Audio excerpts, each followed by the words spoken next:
we starting then? We're just hitting the gas. Intro. Okay.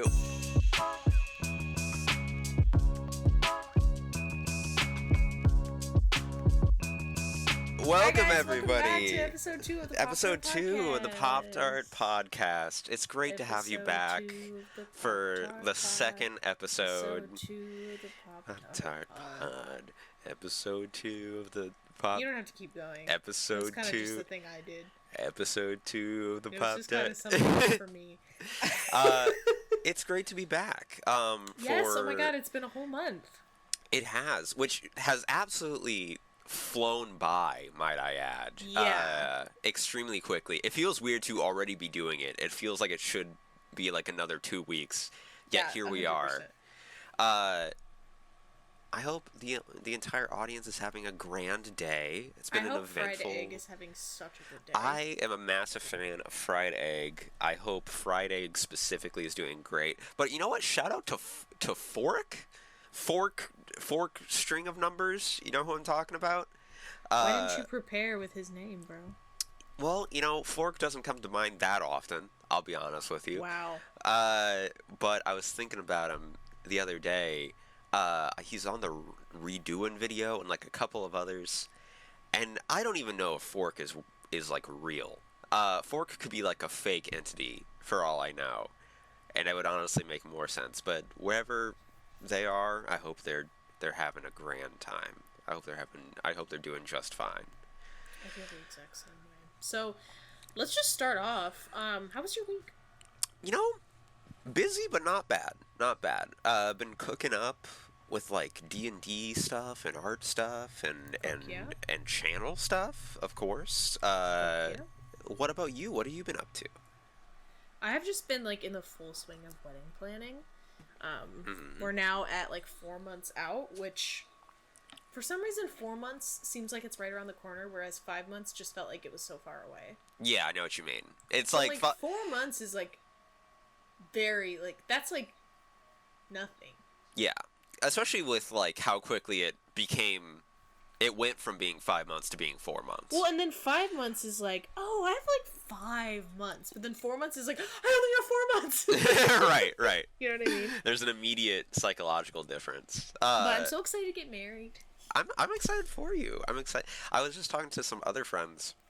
I think it really landed for me like last night or the night before, because I was talking to some friends who also like their buddy just got married, and like they were talking about like, you know, one of them gave like the best man speech, and like there's like all these pictures from the wedding and stuff like that, and I'm like, damn, that's gonna be me in 4 months. That's crazy. And it's just... Yeah, it's insane. I just want to say really quick, our producer's telling us that it's Foric 4283. Oh, see, that's great to know. Yeah, so... At one point so commented... Foric 4283, what do you think it stands for, 4283?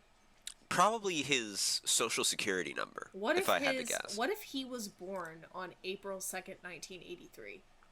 It's possible. And he's just like 40. It would explain the interesting...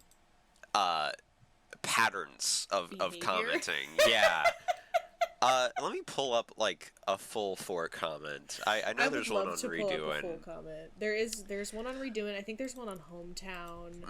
I'm trying to think what else. A couple videos right around that same era.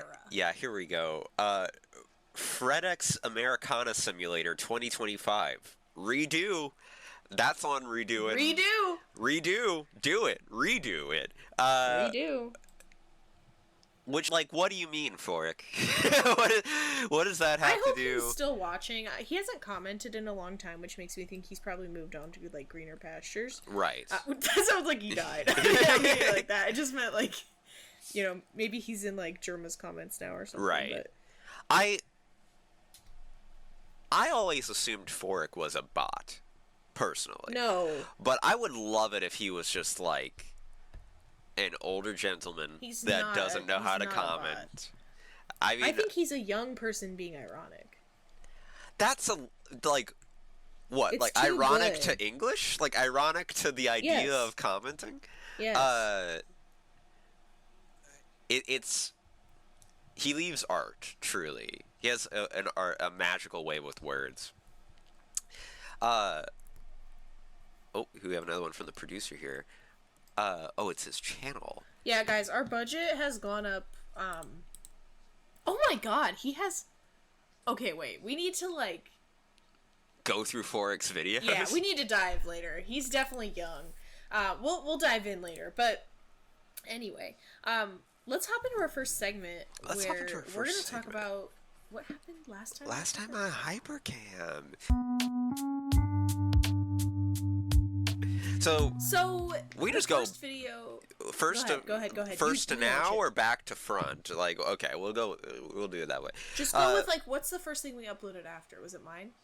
Yeah, it was yours. Yours. So basically when we decided to do the new like schedule, like layout thing, we thought, hey, why not do a remake of the first video we ever made as like the launch into the new thing. It has a nice air of nostalgia to it, but it's also like showing growth over a year. Exactly. So we both kind of started cooking on that for a while, actually, and we didn't really tell each other a ton about what we were doing. Our producer is trying to make us laugh in the background. Sorry, I'm gonna have to just turn that off. Banished from the channel.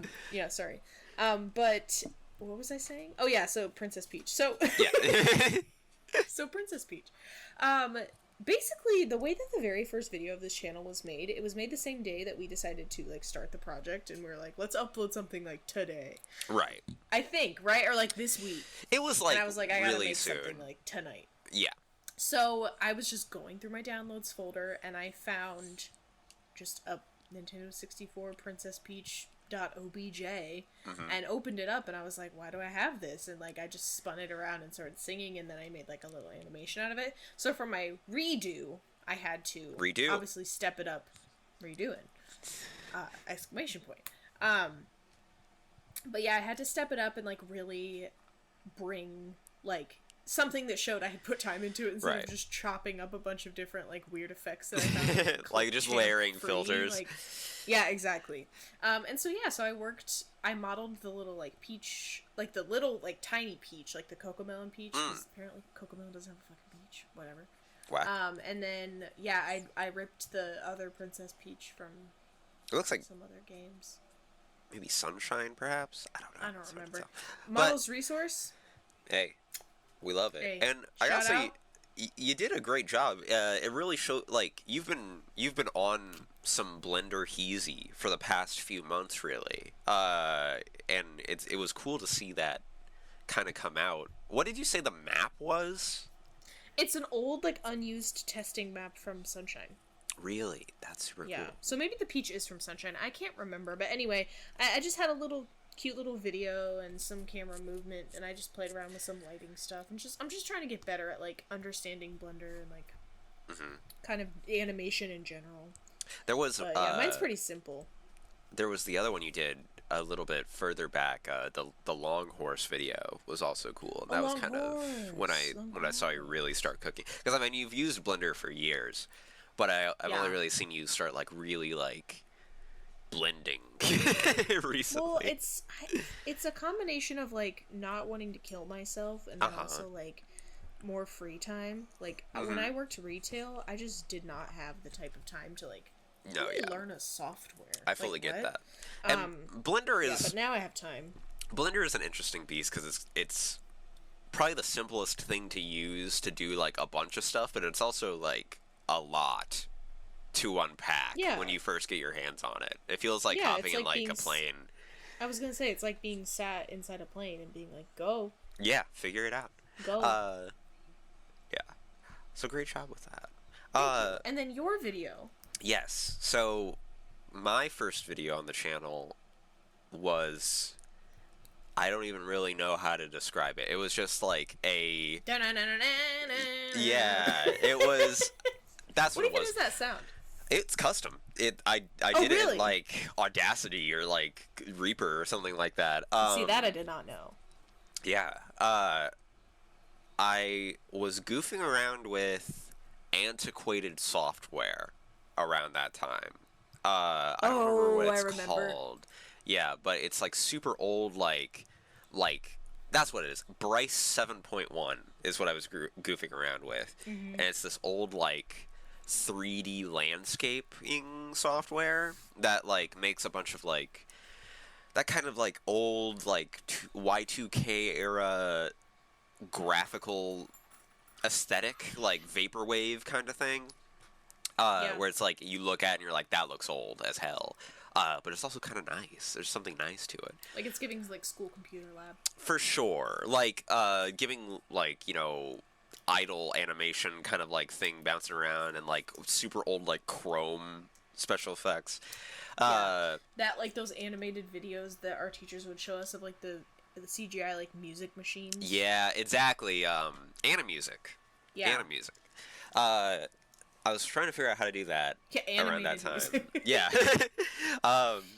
And I was like, I'll make a little video game thing, a little video game opening, because I liked the, like, the PlayStation 1 opening theme with, like, the Sony, you know, or that's Sega, but you know what I mean. Sony. Sony. Sony. So I tried to do that, and it was okay. I fully just slapped a ping image on top of, like, other ping images, and you can see, like, the other thing is that our logo is, like, the, like, initial loading screen thing, and it, like, it loads in at, like, a different opacity than the rest of the background. Like, so blatantly not the same. Like, it's, like, so clearly, like, just an image on top of another image. It's so funny. And, so it's not great. So I was redoing that, and I fully just went for it. I was not entirely sure how I was going to do it for most of the time, and then kind of day of, it exploded into being this whole other thing, and our producer helped me out a lot with the camera work. Originally, it was just going to be... I made this, like, main menu that, like, loops in on itself, and it's just you and me, and I made this little, like, kind of initial, like, company logo thing. So good, by the way. Thank you. A wild amount of work for something that's not that long, to be honest with you. Yeah. I had to manually loop the Pop-Tarts in the background, and that was janky. Everything's manually looped. The whole thing's hand-animated, because I didn't know how to automate it, so I just did it. But that came out super nice. And originally, insanity struck. And then, exactly, and then insanity struck. Welcome our producer. Where'd you get a microphone? Nathaniel. Found one. Your host, Sam Bryce. I've been here the whole time. Welcome, Nathan, to the Pop-Tart Podcast. Yeah, you came over. And it's our producer. This is our producer, Nathan. Don't call me that. He's our producer. He's legally in charge of all the financial workings of Hypercam. What is it, a PA? Yeah, that's what I am. And you're an excellent one. Yeah, you were over at my house. CEO. This is our CEO. This is our director. I get all the money. He gets all the money. Honestly, you're more than anything, like, kind of the sponsor. Like, all of the money that goes into Hypercam that isn't coming from Hannah is coming from you, because I am broke as hell. But so thank you for buying me pizzas and whatnot. It's not gonna get it. Don't flash me with a resume. I'm vetoing this topic. No, you were at my house for just to vibe, and then I was like, I have to finish this video. And I didn't really know what I was doing with it. Yeah, you didn't have any idea at that point, and we had already been cooking for, like, several hours on, like, D&D campaigns. We were in that creative mood. Dude, the juices were flowing, it was juicing, and then it exploded. Snowballed. Truly. A moment of inspiration. I think it was you that was, like, had the idea originally of, like, making it like a third-person camera thing. Yeah, because you were just gonna roll out of bed and, like, go to your computer, and I was like, well, what if we did, like, a circle around your head as you got to the computer? But then that was really complicated, so then we did, like, the back of the head shot. Right, where like, I just spun in place. Person. And then from there, it was like we just kept having ideas off of one another, back and forth, and it ended up being this whole thing. Just what is everything amazing. we've ever wanted to do but never felt right, and we just threw that all together. It was like, now's the time, we got it. And that was super fun. I'm gonna get into this a little bit because the production of this was super fun. The first bit, obviously, is the loading screens and all that, and that I had done. I didn't know what I knew it needed more than just a main menu and a loading screen. So past that, we did this rolling out of bed and onto the computer thing.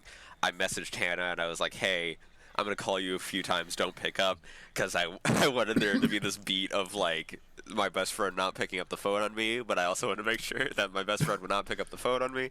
I just remembered the 97 messages. Yeah.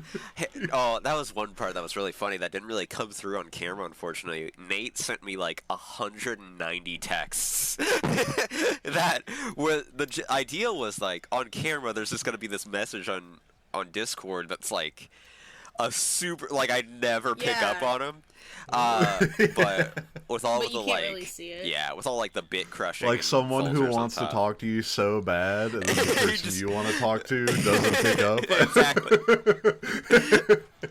That's such a funny level that I never would have caught on because you just can't see it. You just can't see it. Yeah, no, you just fully can't see it. If I had a different color profile picture, it probably would have worked. But it's like orange with orange like a on red. Yeah, exactly. Yeah, it doesn't work. And then we moved to like the bed with all that. And oh, it's okay. Well, you know, when you're shooting a video, sometimes it goes places. Sometimes, I mean, we both just had to get in bed. You just had to get in bed. No, so getting up, it like pans into the back of my head, and I realize what we're talking about is like I need both hands for this shot. So that whole shot is literally Nate leaned over my shoulders with his phone in front of my face awesome. To get my point of view, and I'm just like clicking stuff. And then I get up and I fully like grab his arms, and I just like use him as a camera rig as we go over to the bed. And then we're like, Nate is like gonna be like the boss, quote unquote, and when we go outside, which means that he can't be the camera rig. And my favorite part of this video, of all the edits, there is a cut panning to like me getting ready to run outside when we pan like off the bed, and it's like just such a smooth like sliding cut. There's a cut there. Mm-hmm. Yeah, I know, you gotta go see it, right? Because his hands are over my shoulders, and then he needs to be outside, so we cut in the middle of it, and it came out so nice, and I'm so happy with it. It's such a clean cut. It's such a clean cut. Such a clean cut. Also, shout out iPhone fisheye. Yeah, so true. That thing was great. Oh, I can find it for you, Hannah, if you're looking. No, I'm watching. Are you watching? It's like at like about a minute in. Oh my god. Yeah, it's super subtle. It's super Ooh. subtle, but super proud of that. Okay. We went outside, and Nate had the idea of like being like the bell-bearing hunter and walking super slowly from as far of a distance away as possible. Another thing that like you can kind of see but didn't come through super clearly was he gets like stuck on a fence while he's like walking. I did not catch that at all. And then in post, I had this idea of like rotating through like my inventory trying to get like the right item. And Nate had a bunch of stuff in his truck, so all those items are like really me holding it, that I then like cut out. They're not just like ping images from Google; they're like actually items we had day of. And that was just That's really a good fun point. video. Yeah. A lot of people might assume that they're pings. Right. Never. We would never do that. We would never do that. Notoriously. But it's great to have you on the podcast, my boy. You're in a few videos. It's great to be here. Sorry, go ahead. I've been on 3 in a row now. 3 in a row, yeah.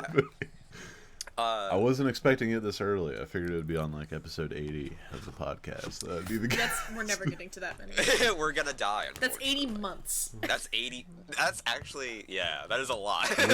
When you guys hit the 80th episode, I'm gonna shove this in your face so hard. That's fair. You're gonna remember that entire time. The producer will remember that. It is my job to keep you slaving away for 80 more months. Episodes. But you're in a few videos. Let's kind of take a look. I mean, I was gonna say, before we talk about the most recent HC video, maybe Nate. I mean, I didn't ask if you want to do this, but do you want to talk about previous experience on the channel? Yeah. What's your vibe? Oh, memory is not my strong suit. I mean, you definitely don't have to, but like the main thing would be like the trip. Yeah, I have the channel pulled up. I was curious what the first video you appeared in was. I think it's Wars Gaming, if I'm looking back at it right. First video. Yeah, because there's so many that like I had to like talk to you guys about as you were making them. But the first time I actually appear in one is that old MB2 video for sure. Yeah. And then from there, let's see. The next one after that is Outward, that I believe you're in. Wow. Right. Which one of my favorite videos, Outward. That has such it never fails. Continuously cracks me up. And then, God, there was a big gap after that, and then Redoing, which is kind of, I feel like, your highlight. I feel like that's the biggest spot of you on the video, because you're kind of the protagonist of that video. Totally. I love that video, and that's totally the attention whore side of me.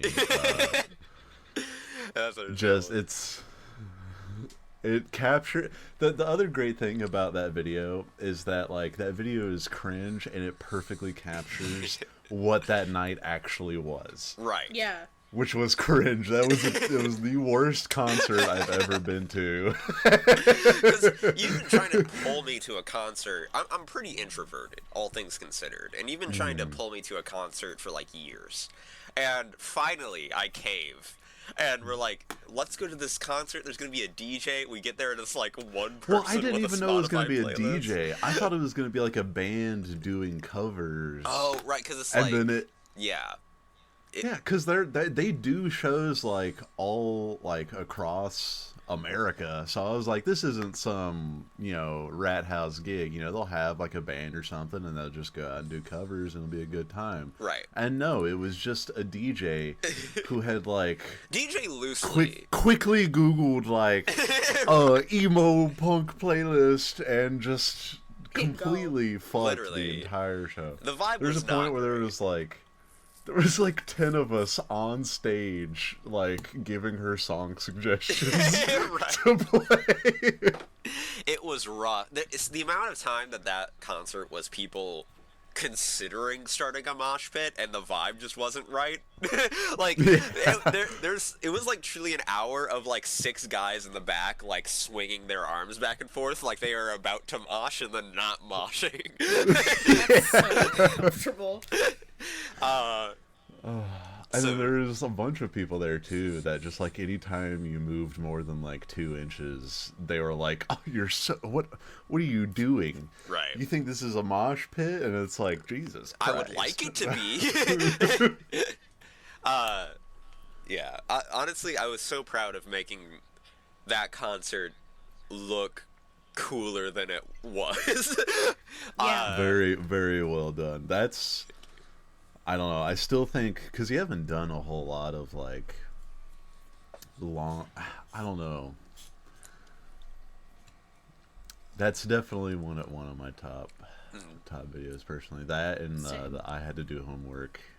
Yeah.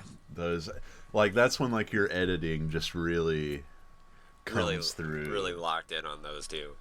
And then let's see what after that. And then. Right after that. I completely forgot about the Smosh videos. Yeah, bro. Do you want to talk about being in the heat of the controversy? I mean, I'm just a overworked, underpaid producer. So it's true. Not my fault. You had nothing to do with the marketing. You don't get paid at all. Exactly, underpaid.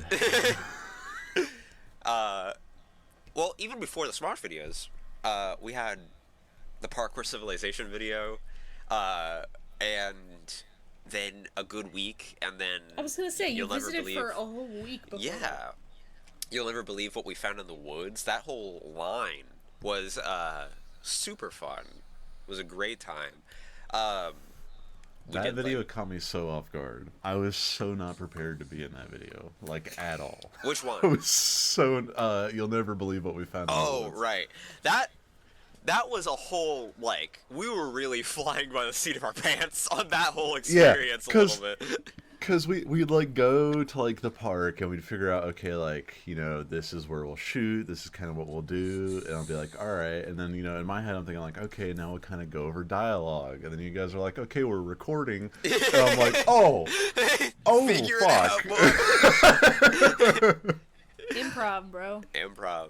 And it was not only improv, but it was improv that I didn't know was about to happen. So right. It's like I didn't have like the switch flipped in my brain. Surprise improv. And like non-comedy improv is also a whole thing. Right.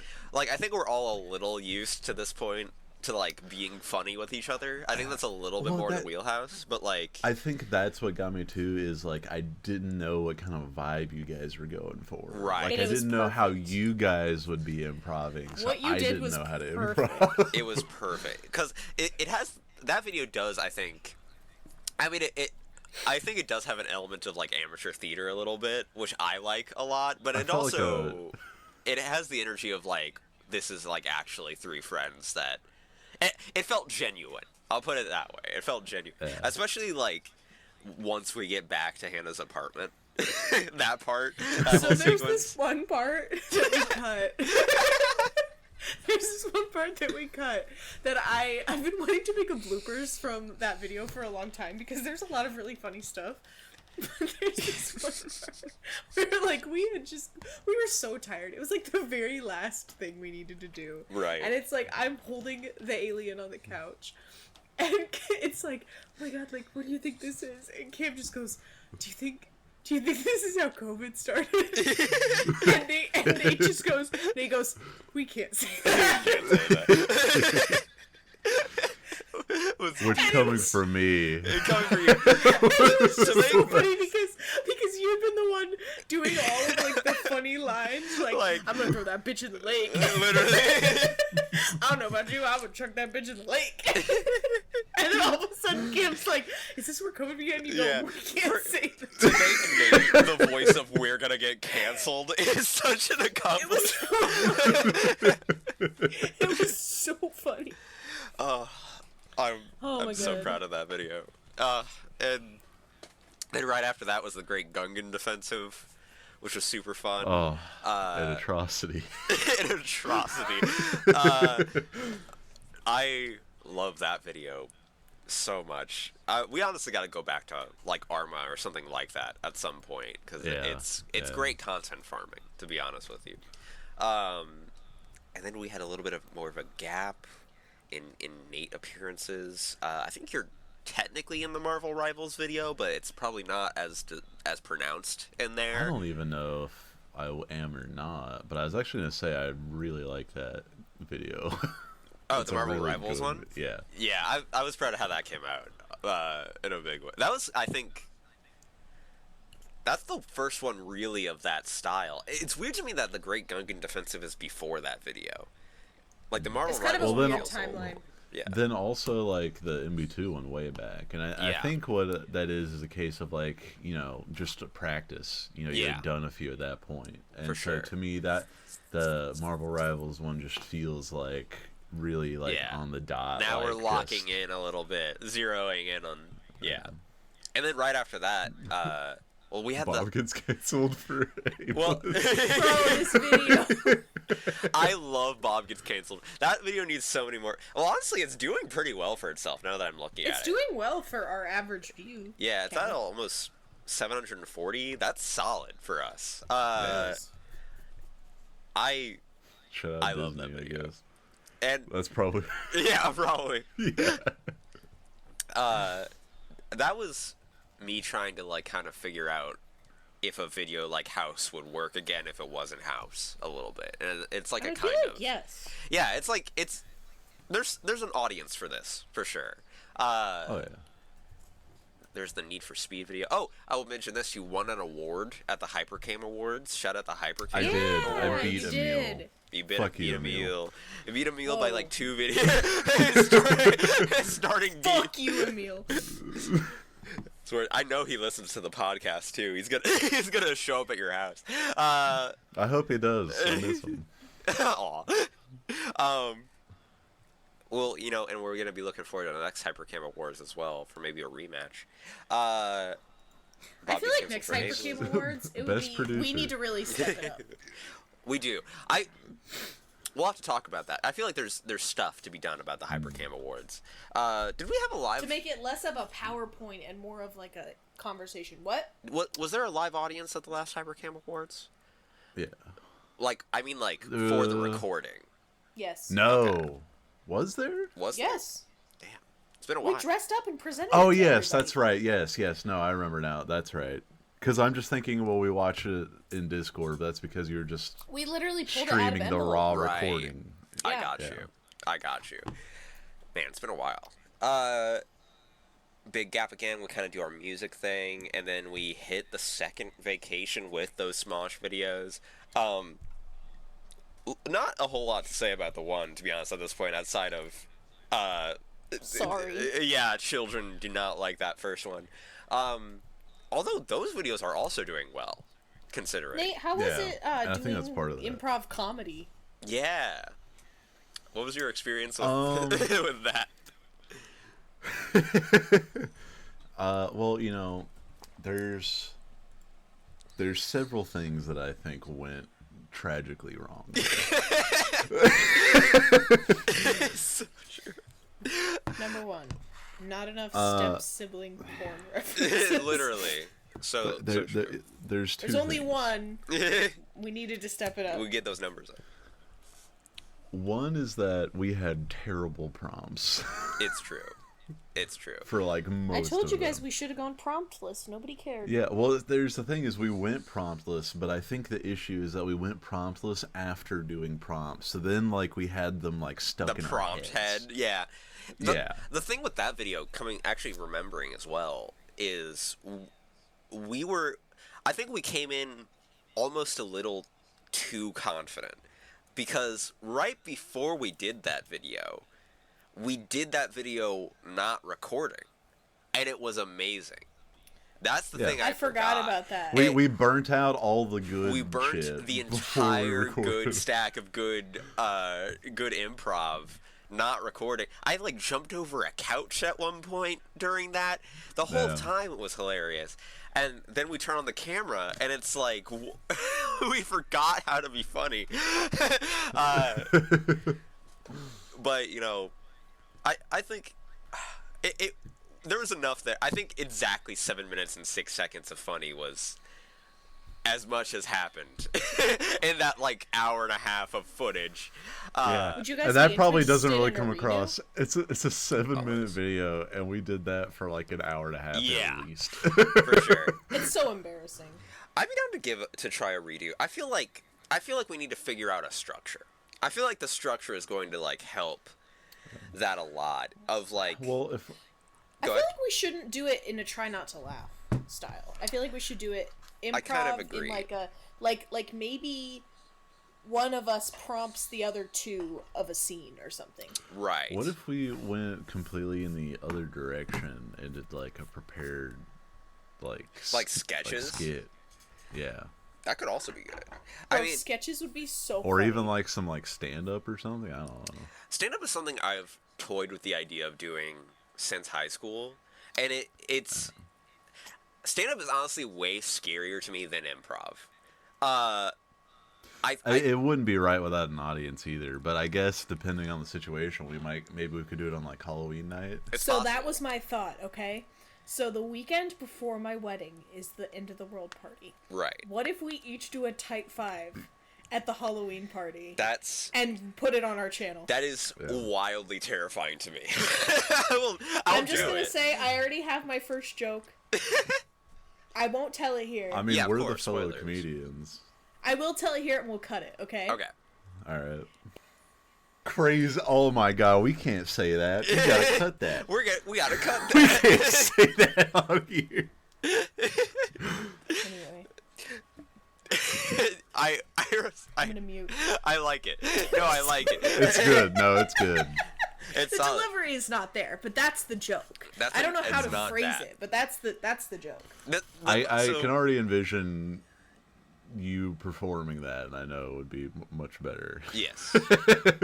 I'll tell you what's scary to me about stand-up, right? Is that it's like the most, to me, literally like try to be funny, and you will not know if it works until day of, and that's like the most terrifying prospect. Well, I think there's two benefits to this. I think for like the timing and the location is one that we will know a lot of the people there, so like you will know their humor to a degree. The other thing is that we will be in Halloween costumes, and I think tailoring our jokes to the character we are could be the move. That's not a bad idea. I like that. So have I told you guys who I'm between for Halloween costume? I don't believe you have. Maybe a long time ago, but I've forgotten. So I'm either gonna be Charles Xavier. Or Charles You have Manson. to be. You have to be Xavier. Are you got full ball Charles Xavier. Or Charles Manson. No, Charles Xavier doing stand-up comedy. No, I'm gonna be Sit-down comedy. James McAvoy. Oh, I'm gonna be cunty James McAvoy when he first decides to get in the wheelchair. That's good. That's good. I like that. So I can still have a wheelchair as a prop. Right. Do you have a wheelchair? Although it's actually not a good idea for that house, though. That was the only thing I was thinking, is that it's going to be impractical. I will wheel you around wherever you need to go. You can get like a miniature. I don't care wheelchair. how many stairs there are.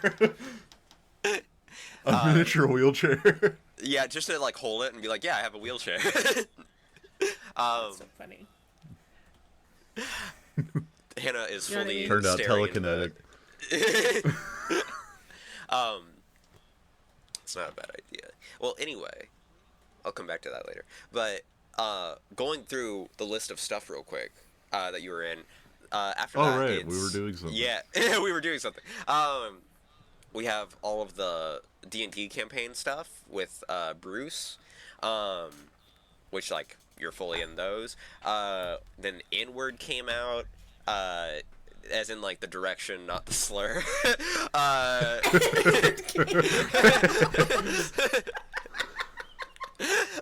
Neo out here dodging bullets. Literally, hey, I'm being real specific about what I mean.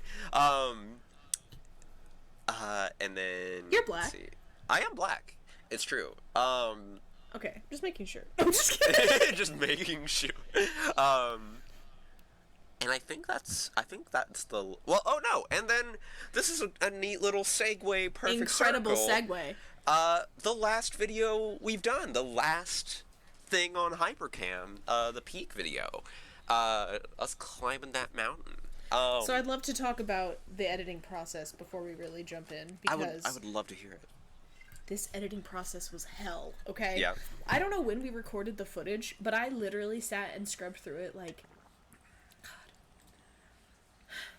for at least, like, 3 nights of the week. Right. Like, I sat down, I was like, okay, I'm gonna watch the whole thing. And I watched the whole, like, 2 hours of footage, and I was like, I can't. And then the next night, same thing. Next night, same thing. And I was like, I can't do this. So I was like, okay, Saturday, I'm really gonna hit it, right? I spent, like, 4 hours editing. Nothing. It was horrible. Everything nothing was good. So I was like, okay, I'm gonna start Sunday, the new attitude. I'm gonna delete half the footage and just do half of it. That's a good move. move. So I deleted the second half of the footage out of the editor. And then I just started condensing stuff down. And it finally turned into somewhat of a product. I like the peak video a lot, personally. I gotta say, I really... For as much as it gave you fits, I really enjoyed your editing style for that video. Because a lot of your editing has been put towards, like, pretty artsy projects. Like, this is my first, like, gaming video. It's your first, like, real gaming video. And correct me if I'm wrong, I think it's your first, like, comedy directioned thing you've edited? Because the only other things I've edited have been vlogs and the awards and the podcast. And the podcast. I mean, you edited the Smosh video, but like the Smosh video is like kind of a podcast. So like, yeah, right. But it was really cool to see that like comedic timing and stuff in your editing style. I will say, just for legal purposes, you do need to start calling it the Reddit story videos and not. Oh, yeah. Our producer's letting us know. Stop fucking calling it that. That's copyrighted by Courtney freaking Miller. But no, that was. I actually got a call from them last night. Courtney showed up at your door. Ian Hecox showed up. And you guys got into a fist fight. What? He Cox. Hate to say it. Very upset that I would not remove my shirt for him. Truly. But that was a super fun time. Anyway, so for some insight into Peak, it's the type of game that makes me want to die. Quickly and slowly. Nate actually calls it immediately in that video. And I left that in. Yes. I'm going like, oh, it's going to be one of these games for Hannah. This happens every so often, right? I'm going to lightly dunk on you. Do we have any other examples? Oh, yeah, plenty. Please don't tell me. I'll just sit here and wait. Hannah, I'll say this. You have a thin margin of game that you like. She's very nuanced. Very nuanced, very specific. Shut the fuck up. It's gotta, like... You're fired. You're fired. It's gotta, like, require no skill. It's gotta... Fuck you! Oh my god! It's gotta, like, truly... Because here's... What'll happen is that if it's a game that, like, has... any sort of real consequences for doing poorly, you start getting caught and you get frustrated, and then you become too frustrated to play well, and then that makes you frustrated, and then it just loops. Yeah, because why is it so hard? And then you're gonna be like, I'm just gonna die, which is never the thing you should do if you're playing a game. You know what game doesn't have that problem? Resident Evil 6. Well, that's true.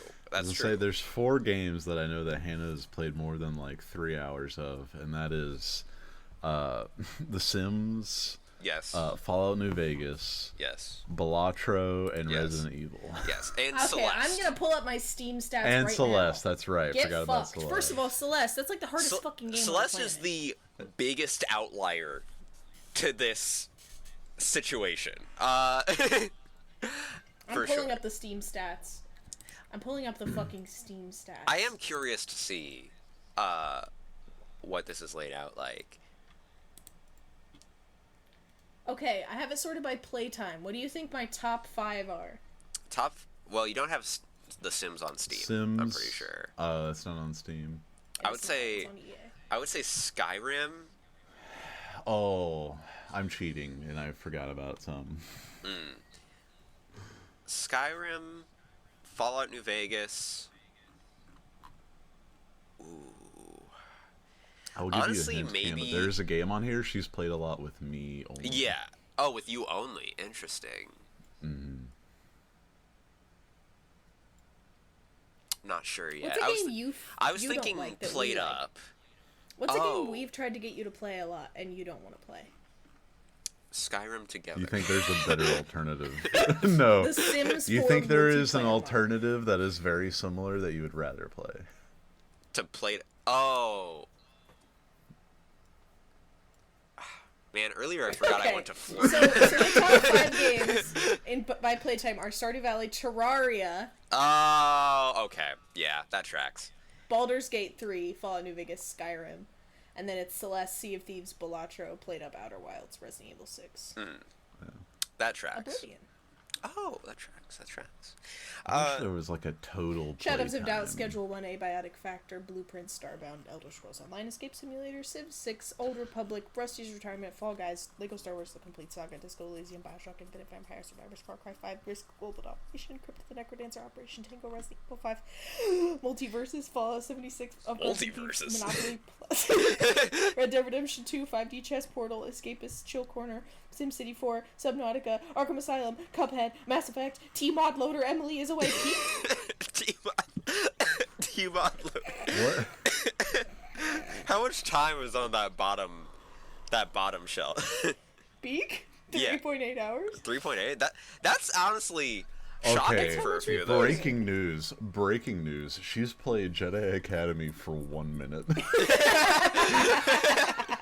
That's awesome. Hey, it beats XCOM 2, which I have 0 minutes. Hey, hell yeah. Life is Strange 2 for 4. That's Shut surprising.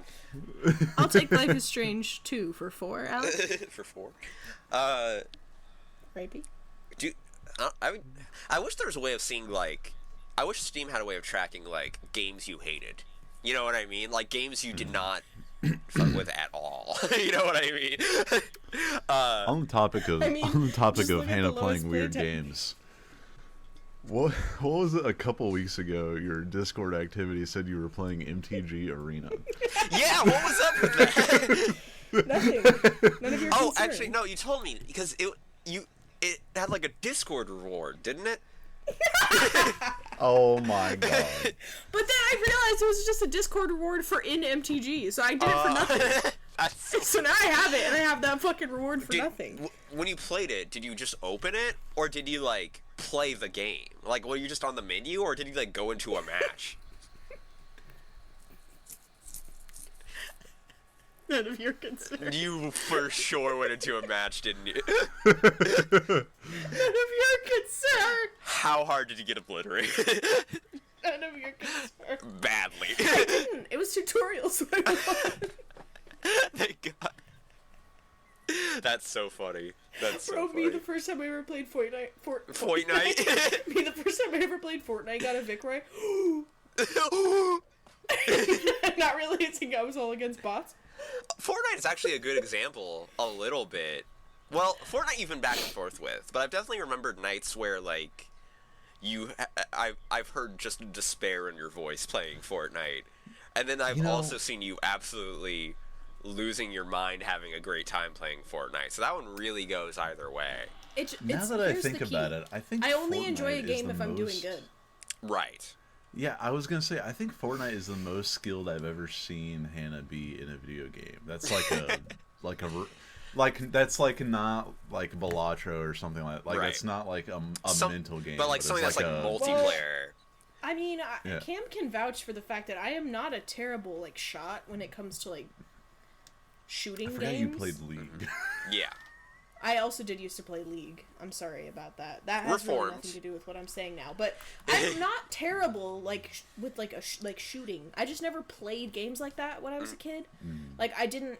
Well, previous statements, I wasn't allowed to have access to anything that wasn't like Little House on the Prairie. Yeah, like I just couldn't do like the only video games I played before I was like 15 were like the Wii. Yeah, you've told me before your first introduction to games like really was like Skyrim on a trackpad, which is Skyrim insane. on a MacBook Air trackpad was my first experience with gaming at like age like 14 or 15.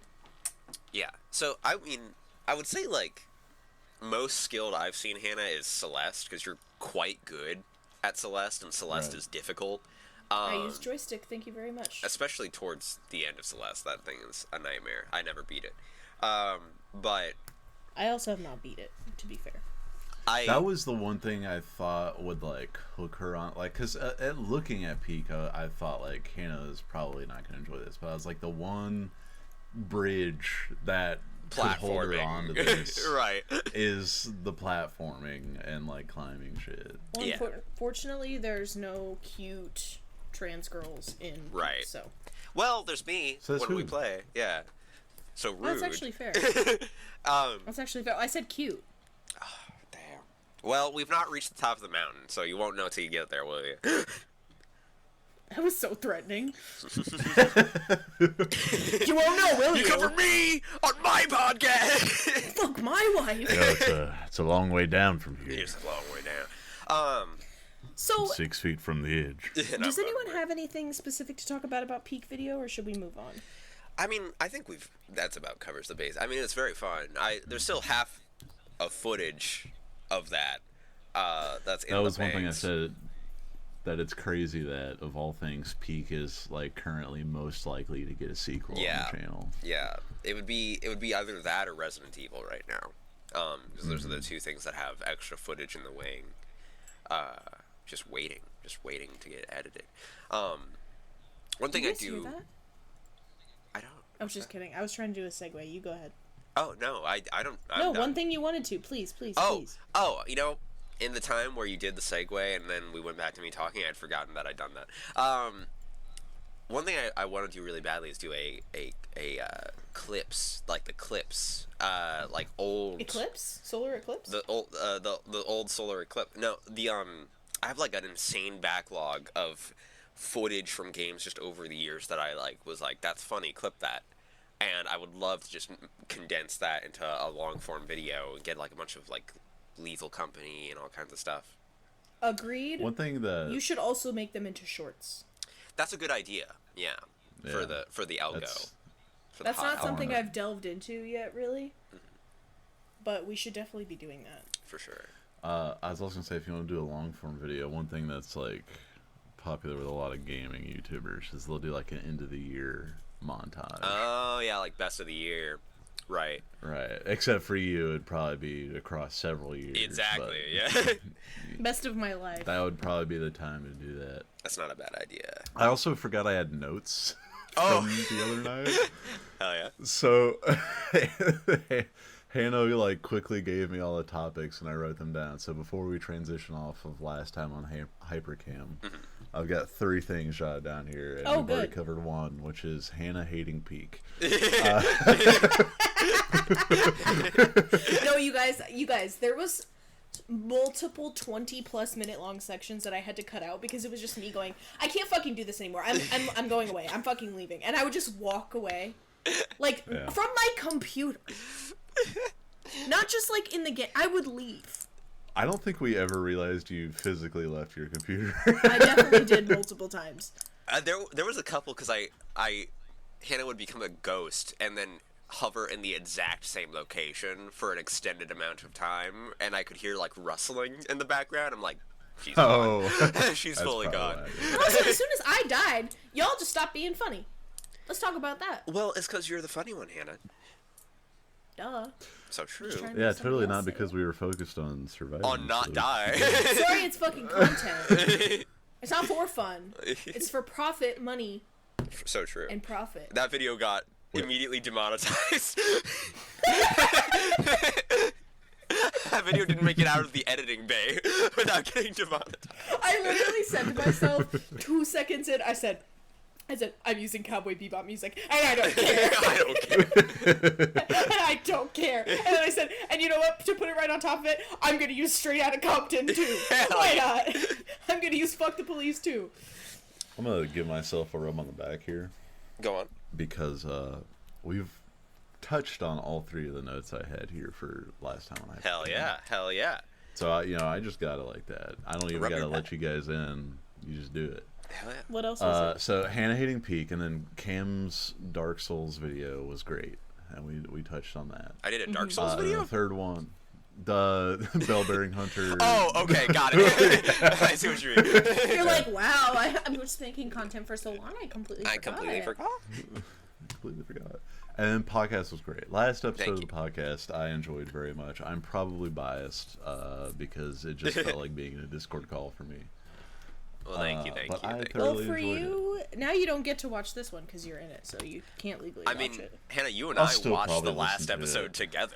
Yeah. we fully... I didn't do that. I would never do that.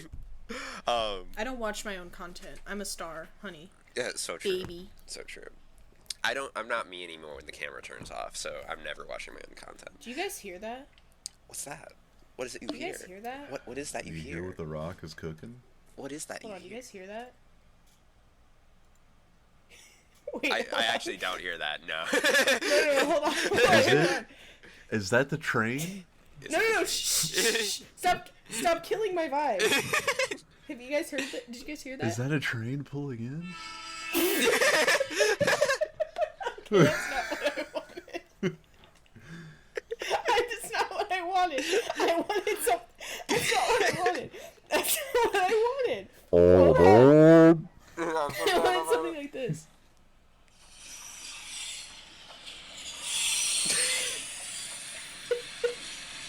Is that the train pulling into the Guys.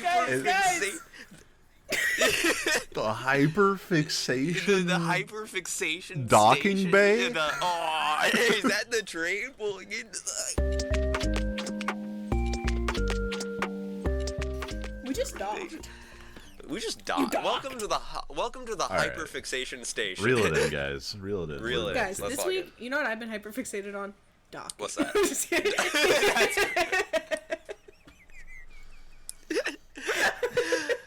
I'll have to make a note to cut that out. Shut the fuck up, as if you'd ever fucking touch the editing software. You goddamn fucking hypocrite. You piece of shit. Fucking flaunting your bullshit like you're some kind of fucking goddamn shit. Go in my podcast! Oh, I'm not going to edit it out. I'm making a note for us to edit it. Welcome to the hyperfixation station, where we talk about what's up. What are you obsessed What am with? I obsessed with? This month. I've honestly, so I've had a little bit of a dry month for both of these. I mean, I picked some things, Tell but me about it, brother. sometimes you just get dry. You know what I'm saying? You gotta get the jabs to go. If you know what I'm saying. Well, I've got Vaseline? fixings for the whole family over here, so. Oh hell yeah! I'll go through mine kind of quick. It's been about that time of the year where I go through my annual speed racer phase, which may see its way into a video That's a good soon. one. But I've watched that movie probably 4 times in the last month. What the fuck? What? Yeah. Yeah, I don't really have anything for hyperfixation station. I've watched the same movie every week since last we spoke. Yeah. So the first one that I can remember. Okay, so it's a little bit cheeky. The first one was just clips. I just watched some clips from it, That like counts. the races. That counts. But I think it does, yeah. I go back to Transformers fights once yeah. every 6 months at least. Exactly. So that was kind of the kicker, and I've been lightly thinking about it because I've had the plan to do a video on it for a while, and that's kind of what really did the emphasis that there's some mods that have been floating around for Assetto Corsa that may come up in a video soon. You know what I'm saying? No fucking spoilers. No spoilers, but you never know. No, but that will happen, and I've been kind of thinking about it since then. And then I started watching some clips of the movie and stuff like that. And I mentioned it to a group of people I'm in. Shout out the Mojo Dosha Casa House. Mojo Dosha Casa House. And then we ended up doing a little watch party in there. And at first I wasn't really paying attention because it's just kind of background noise. And I found out a few of the members hadn't seen it. And then that kind of got me to lock in. It's okay, now I'm just going to watch this to kind of talk about this guy with it. And then my mom saw me watching it during that, and then she was like, I haven't watched that with you since you were very little. And I was like, we should do it. And then we kind of had this little, we kind of got together and rewatched it again for the first time in probably a decade, together. And we cried, and it was beautiful, and I had such a great time. So That's probably awesome. more 3 times, give or take. But it was so nice, and I got more out of that watch for some reason. Can I pause? It occurred to me. Yeah, what's that? I just quick note: has it ever been talked about how awesome your mom is? Not on podcast Not on the yet. channel. We gotta get to that, but continue, I have the please. best mom. I have the best mom. We'll put a pin in my mom. Well, don't do that. Whoa. No, so we watched it. I got so much out of that watch, more than any other watch of Speed Racer. It occurred to me I never actually cared to think about what the plot of the movie is as far as the threat. So Right. so I'm gonna lay it out for you. This is what the podcast is for, right? That's gonna take a little second for it. Here's the plot, right? minus the Speed Racer stuff. Basically, there's this kid, he's good, he's got car autism, he's great at it. And then there's this guy, his name is Royalton, right? And he's a prick, he's an asshole. And he wants Speed to race for him, and Speed doesn't want to because Speed is the good guy. And Royalton, here's the deal, right? So Royalton is one of 2 companies in the world that makes an interpositive transponder. It's just a fucking doohickey that goes in a car. Who cares? And the other company, he wants to buy the rights to this part because if a car wins the Grand Prix, and has this part in it, he'll make $1 million bajillion dollars. Right. And it'll make more money if it's one company that has the rights to that rather than 2 splitting the profit. So he wants to buy this company's rights to the car.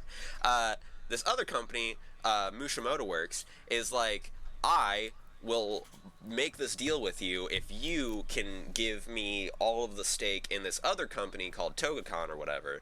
And that company doesn't really want to sell, but they're like not doing so hot and their profits are down, so Royalton could just buy the company outright and there would be nothing they could do about it unless Teijo Togacon races and does so good that his family's company's stock goes up, which is what happens. Speed gets up with Togacon and they race and they do well and the company's stock goes up, which means that Royalton can't outright buy Togacon Industries, and rather than outright buying it, makes a deal with Togacon and it buys it for almost double the price that he was expecting. But he does it anyway because he's like thinking like, all right, when I get this interpositive transponder thing, I'm gonna make all this money back on the Grand Prix, and so he does that. He buys it for like double the price, and then he sells those stocks to Mushimoto Works, who then gives him the rights to the interpositive transponder, which is so now Royalton's in.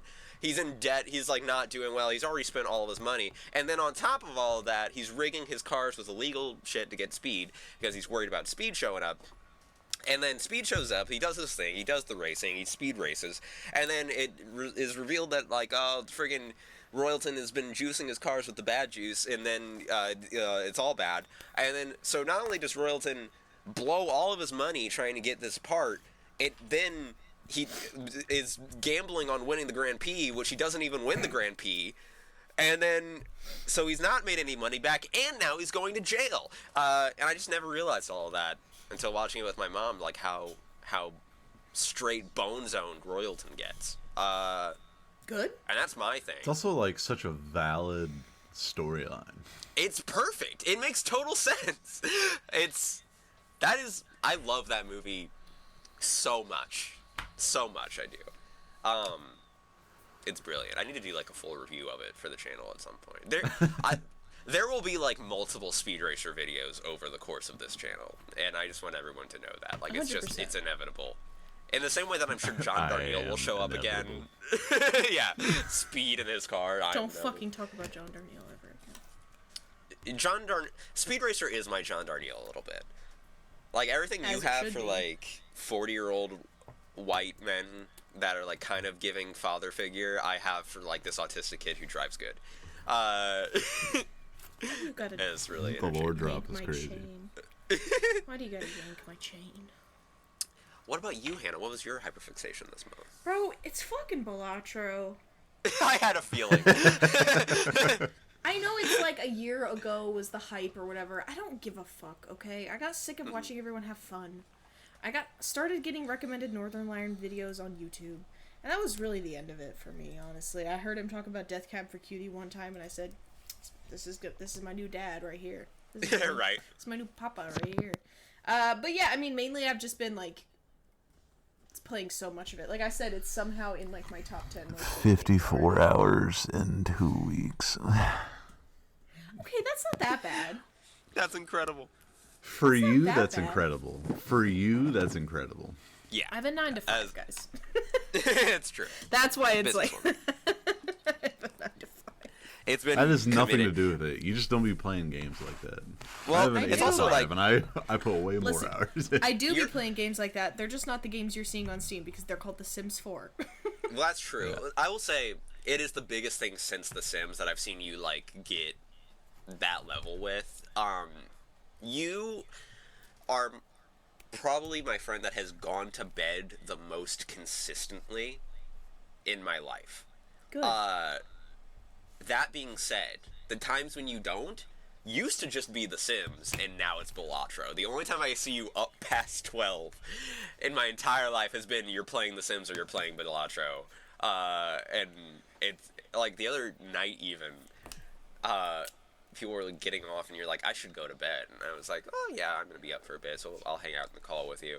And you were playing Balatro, and then, like, almost an hour passed, and you're like, hopefully I die this run so I can go to bed. And I'm like, you know that game has a save feature, and you're like, shh. It was like straight up addict behavior. Like, Yeah. it was concerning. But you're hitting it. You're hitting that grind.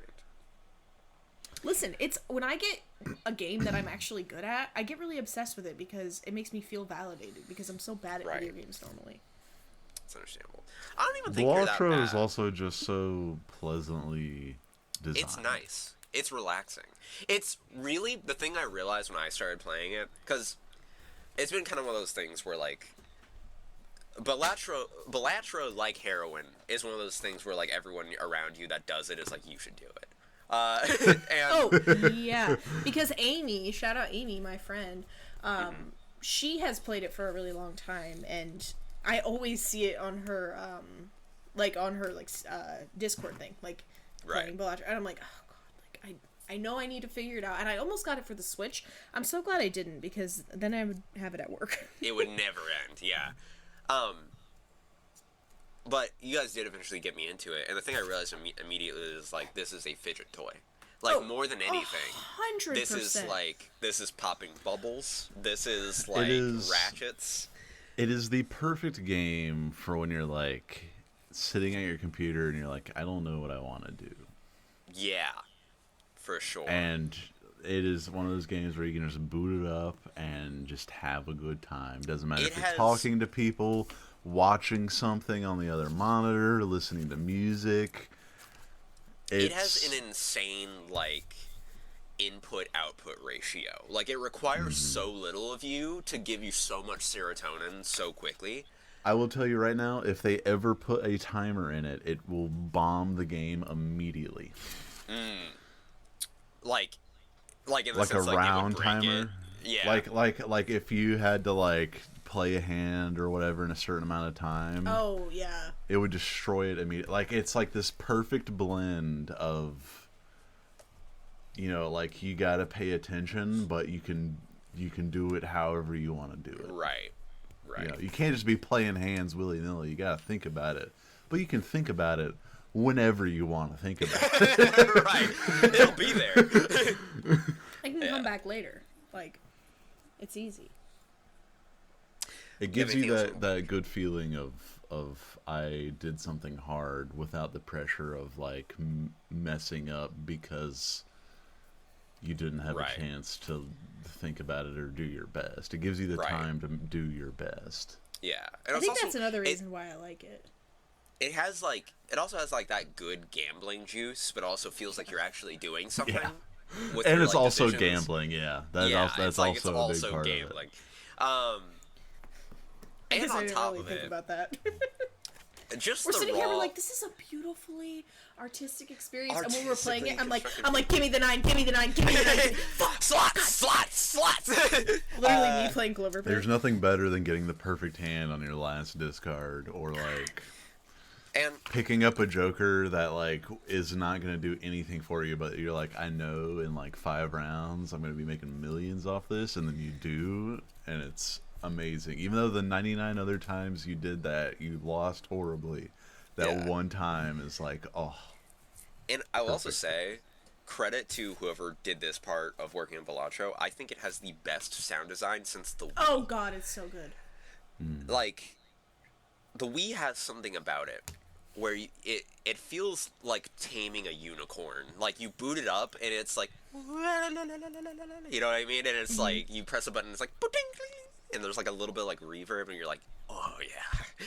And then Balatro has that same thing of like, especially when you really get cooking on multipliers, that like, yeah, that is just like it gets it's you crack. like on a chemical level. It's like crack yeah, people with serotonin deficiency. Yeah. literally, That's it's amazing. That's some Heisenberg shit right there. Yeah. Do you have anything else on Balatro, Hannah? Not really. I mean, just like it's a chronic addiction, and I'll never escape. That's But like anything other than that, not really. I've seen you even looking for another fix with what's the other one? Clover Pit. Yeah, that's just a demo, sadly. Like it's got you so bad you're expanding to like experimenting with other I'm with like, other drugs. I'm like, is it time for me to like get into roguelikes? Like I didn't think I was into them, but I'm like, is it time? Well, it's that or gambling. It's either time to get into roguelikes or time to get into gambling. Roguelikes are like gambling in a way. Yeah, that's true. I've We just should play never Enter the fucked with Gungeon. them. I have just Enter gave the me. Gungeon. I have played that, and I did like it, but I was always bad at it. You could be better. I know, Cam. No, I mean like now than when you played it before. You could be better. I was like, you could do better. You could be better. I was like, okay. That just gave me an idea though for like a potential podcast segment or whatever is talking about like how that game is a demo and then also like the Pigface demo. Oh, Pigface was great. I don't know what that Pigface is. was great. But getting to the point of just like maybe you guys bringing up like either like indie games or song artists or like a new art on the block kind of right, featurette you know, for the podcast. like That's a good idea. Yeah, bringing up things that are like not going to be hitting the mainstream. Yeah. That is like this shit is rad and more people should know about it. I have a lot of those. I actually really like that idea because like music, TV, movies, games, books. I like that. We're gonna have to spitball a name for that. It's gonna be hell for linking things in the description, but. Yeah, but gotta do what you gotta do. You'll have to pace yourselves. Cam, I have a question for you. Yeah, what's up?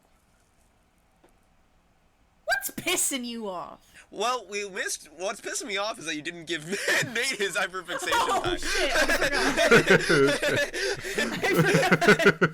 forgot he was here. Sorry, guys. We're just used to him being a producer, like behind the camera. So. Yeah, no, I am forgotten in the box as always. It's fine. I was actually going to do a quick bounce back to you, Cam. Would you consider Tekken one of your fixations recently? Oh shit! I would have loved for it to have been one, but honestly, I've just been too busy. But honestly, like it could have been. Like it missed it by that much. Well, I have a pseudo fixation on here as well. So if you just kind of want to like put in a couple of notes about that, like about your experience with it.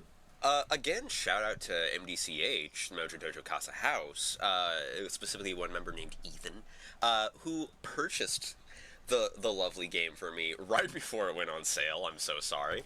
And descended me into the pits of the hardest fighting game I've ever played. It's been so fun. We've been getting into Tekken 8.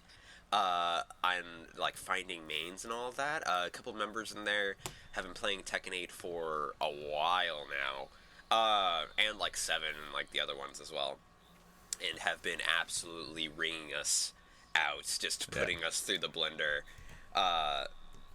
They call it what do they call it? The washing machine when they just combo you to hell. Yeah, literally, like just getting bounced off of walls and just nightmares. Like truly, like one of those things where. When you and I started playing MB2, was that Star Wars game we played, I had this phase of, like, I can't fucking stand this game. Because there's a point where you're doing so badly that you might as well not even be playing. You know what I mean? Right. I know. And it is hard. See, you get it.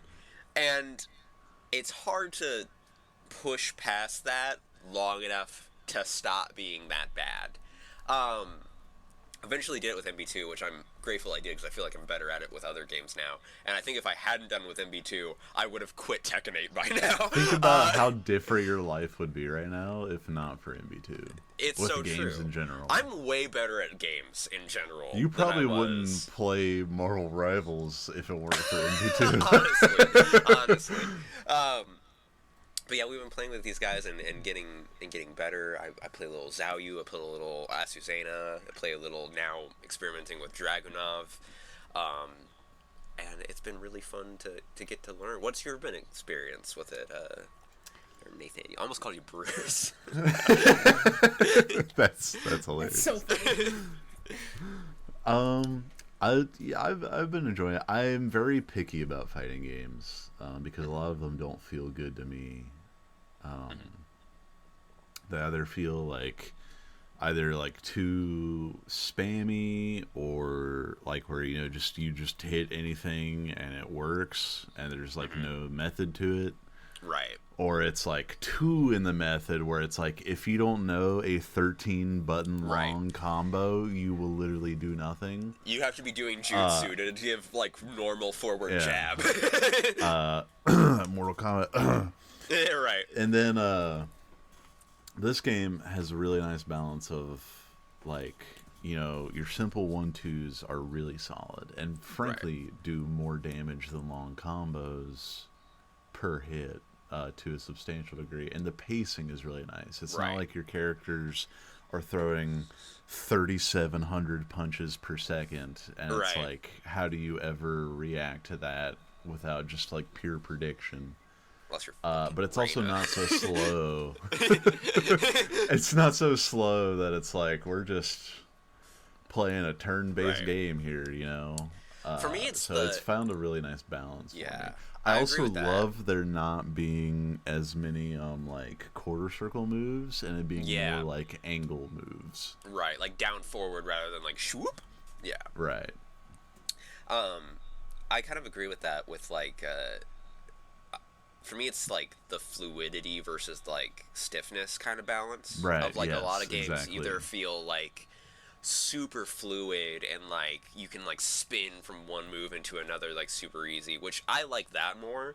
I'm a Soul Calibur girly, and friggin' Dead or Alive as well growing up, and those are kind of more on that edge of like it's just real loosey goosey. And then there's the other end of it of like I try to get into Guilty Gear and it felt like this, and like Mortal Kombat where it's like super like exact like scalpel movements, and I just can't do it. It feels bad to me.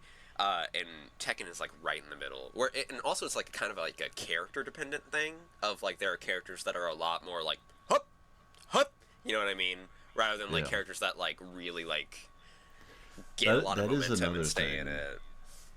Is they've done a great job with like different characters playing in different ways and like having different move sets and styles, and it's like you can totally pick one character and have a terrible time with them, and pick another character and it just clicks, you know? Sure. That was kind of me with Dragunov recently because I like grabbing dudes and Dragunov just doesn't stop that. And that's been really fun. Is Tekken? I assume Tekken 8 is your hyperfixation. You never outright stated it. Oh no! You're just damn. No, I just thought of that for you. Oh damn. Yeah, that was a separate point for him. I've got 4 things written down here because I don't know how this. I'm so excited. Go. So the quickest one is Blasphemous 2. Hell yeah. Blasphemous has been a game series that's been on my radar for like a long time. I've been wanting to play it. Awesome animation and just beautiful art style and vibe. And I love me some like Dark Souls combat. I love me some Metroidvanias. So it's just like right up my alley. Right. So finally picked that up on sale and have started playing it. Did you get great. Was it the first one or the second one you got? I got the second one, and the only reason for that is because. And I still can't even tell if it's true or not, but I saw a lot of like reviews on like Reddit and stuff that the second one was just better overall. In general. So I wanted it to really like, because as far as I could tell, you didn't really need to play the first one to play the second one. So I wanted it to like really hook me, so that I would have the steam to go through the first one after I played the second one. I got you. That tracks. And now we have the 2 hyperfixations that have consumed my life. One for like the last week, the other one for like the last month. One for the week is Suit for Hire. Hell yeah. I love that game. Playing a ton of that. For those of you who aren't in the know, who aren't cool kids, Me. it is a, best way to put it, John Wick simulator. You're Pretty a dude with a gun, and originally started out in like alpha or beta for a long time. Yeah, for a while, like early access. It was a top-down shooter, and it seemed really cool and interesting to me, but it didn't really seem like something that I would have a bunch of fun playing. I'm not really a top-down shooter kind of guy, unless it's like a very just absolute peak. But then in their full release for their 1.0, they added a third-person mode, and that immediately got me. So I've been going through that, and I've been putting myself through hell by not continuing through missions, having until fun. You do every challenge. Until I do every challenge, because I want to. My thought process, right, is if I go through the whole game and have fun, I will never go back and do the challenges. That's right. That's so valid. And the thing about it is, the challenges, you have to do the challenges to get all the cool drip and stuff. Right. So I'm like, I'll do all of the challenges and will not progress until I do like the ones for the previous level. And then I will have everything unlocked, and then I will go through the whole game like just dripped out, having fun, dripped out, don't care if I die, just going for pure cool points. And have so much fun. So looking forward to that in about a month. That's awesome. That's so funny. Long fixation for like the past month has been Breaking Bad. Bruh! Hey. Where are you at? So spoiler, I finished it. You finished it? Have And you ever I've watched started, it before? No. Never watched it. And you've started Better before. Call Saul? I've started Better Call Saul. How far? I'm like 4 episodes in. Okay. I did a little finished. hop. I finished Breaking Bad like last week. The fucking ending of Breaking Bad is like... I'm so upset. Like, So upset. I feel more for him than my own father. Yeah, we'll keep him nebulous as to not spoil. Dude, his wife is such a bitch. Bro, don't fall victim to the propaganda. Like, no, and it's weird because it's Don't like fall victim to the she's anti-Skylar propaganda. She's entirely valid, but she's also so stupid in the way she handles She's so much of it. She's entirely valid up until like the one thing. The one thing. Well, there's a few things I could think of. There was one thing that happened very early on that It's immediately not that one, like but that one's made me bad. hate her. That one is bad. That one is bad, and that. We're being vague because Cam hasn't watched it, and we're holding out hope one day. That's not a spoiler. You can, dog. That one's not a spoiler. Earlier, I forgot I went to Florida. You can just say it. So personally, this was very early on. Spoiler warning. Spoiler warning for Breaking Bad. Yeah. This was before Walter had gotten to anything that was like Walter. Excuse me. Had gotten into anything that was like absolutely crazy. Like he hadn't killed anybody yet. Chill. He was just like selling, like cooking meth in the RV, or maybe and that was like it. And Skylar cheated on him, and I was immediately like, I would kill you. Right. Because I hate that and I can't stand it. And then it just kept being like, she's just flip-flopping, and it's like, dude, just pick one or the other. Right. Yeah. Like, Which, I mean, if you're gonna be in it, then be be in it. Yeah, but also like you didn't have to be. Yeah, but like if you're gonna leave, then just leave. Or if you're gonna stay, then just stay. Crazy.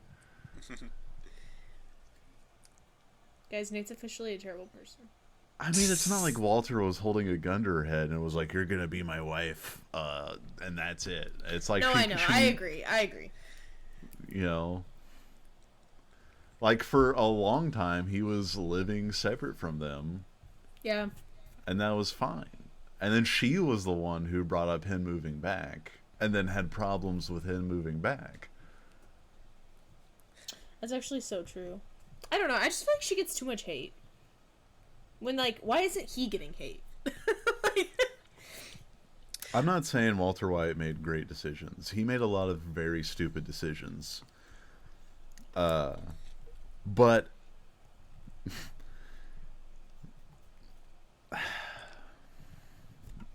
you know, people honestly, still say he's based. You know what I honestly... I think he is. No, bro. He's vile. Here's the thing, right? As someone who has no dog in this horse, I think it honestly just comes down to, like, whether or not you find experiencing the character annoying or not. It very rarely with stuff like that comes down to, like, actually, like, a good analysis of, like, the character's decisions in the moment. It's kind of like the Romeo and Juliet thing. I will say... We keep teasing. God damn. We need to bring him on. Well, no, I'll say this. I went back and forth on Skylar, like, quite a few times. Like, there were times where I hated her, and there were times where I'm like, okay, no, she was just having a rough time. She's actually rad. And it flip-flopped, like, at least 3 or 4 times, and then when the show ended, it was on one of the bad ones. Right. I can't come out of it with anything other than sympathy for her. I don't know. I mean, sympathy for everyone she was just a normal really. Fucking lady. Yeah, and, like, it's another one of those things where, and Cam has said this, and it's so true, is that, like, anything that could go wrong in that show did go wrong to, like, a comedic degree. Breaking Bad is way funnier than I thought it would be.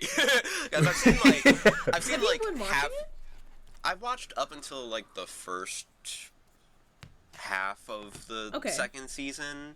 Like Tuco exploded or something like that. I don't remember the exact specifics.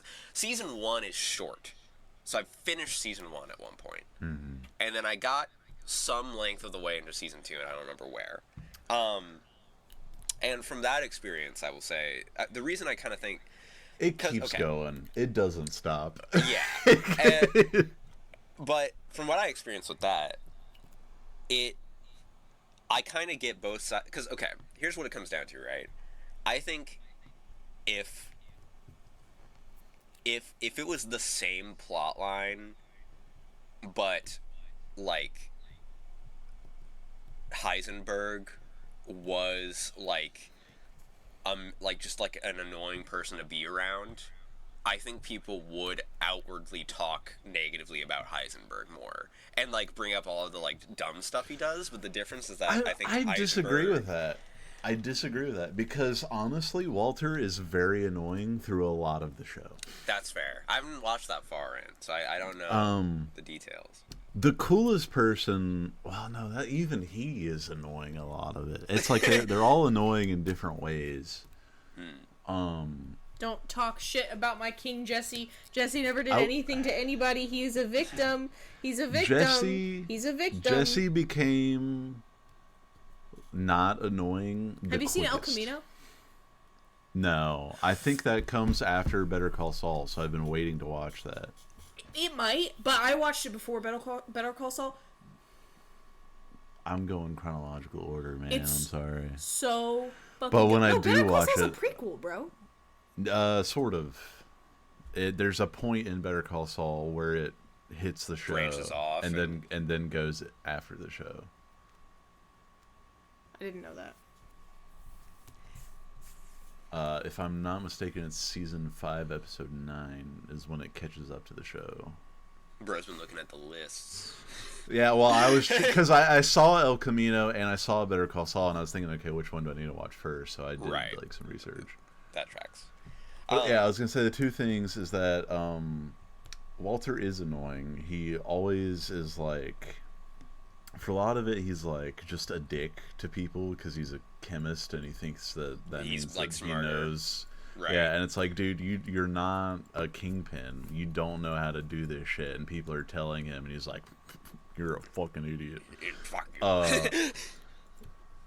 And several other things. The one thing that Walter has done that I understand it, but I think that he should not have done. The one like real mistake I think he made that wasn't just like, oh, the DEA agents found his butthole hair on the piece of toilet paper in the trash. How dare you not shave your ass? The one thing he did that I truly think was like a negative, other than be annoying, is when he watched the one girl die of an overdose. That was like, all right, pal. I know. He's fucking vile. He's fucking evil, bro. He's a horrible, horrible man. There's the weirdness of that. Of she was dying already. No, bro. Like that's he not how that didn't works. do anything. He just didn't help her. That's evil. That's like the definition of evil. Well, then I know a lot of evil people. You do. Well, is Heisenberg even meant to not be evil? No, I feel like... but people act like he's based in Sigma. He definitely becomes more evil. He definitely becomes Sigma. I would argue being based in Sigma has nothing to do with your morality. I feel like based is a moral That is the only judgment. evil thing he does until the last season when he like loses everything and just goes off the rails. Whose fault was that? Oh, his, got it. But like all the people he's killed and stuff has all been like self-defense Based in technically. Sigma. Well, it's all been like people that are trying to kill him. So it's like, yeah, you can't blame a motherfucker for taking care of business. Bro, can't blame a girl for trying. All I will say about it is that well, okay, let me ask this. When you say based in Sigma, do you think people think Heisenberg is like a good person? No. Okay. That I was worried about. As long as people they don't respect think Heisenberg. that okay. Yeah, you should not respect this man. There's nothing that's to an be interesting respected. dichotomy. Because I think he's cool. Well, here's the I will other say thing. I think he's cool. I think Here's a the lot other of people thing. are cool that I don't respect. If the show Da Vinci twins. You don't respect the Da Vinci's? What's Look wrong at with the them. Da Vinci? Look at them. That's crazy. I could put them. This is my last note I'm gonna make, and then we're gonna move on because I still have one more. We haven't even gotten to what's pissing you off. Yeah. The last note I'll make is that if pardon, sorry, had to burp. If the show wasn't written so that like anything that could go bad will go bad, and like just like the most small, like tedious, like this is absolute bullshit stuff, like I could get 1 or 2 over 5 seasons, but it's like every other episode. Yeah. And it's like if that wasn't constantly happening, I think by the end of the show, Skylar would still have no idea. Walter would be like scot-free. He would have made the like $767,000 that he intended to make and been good. I think that's kind of what started turning me off to the show a little bit. Like, I thought it was very well written. Don't get me wrong. Like, this isn't a commentary on the quality of the show, but I will say also, go ahead. just pin note, is that I expected it to be a lot more. I had heard all this stuff about this show, and had heard my friends talk about it and tell me to watch it and everything, but I didn't really know like what it was going to be. Like I knew it was going to be Walter White cooking meth, you know, and like Right. Jesse, but like I didn't know what the episode to episode was going to be. And I was expecting it to be much more of him like being a meth cook and selling drugs, and it's But like not really. way more family drama. Right. And that mixed with like a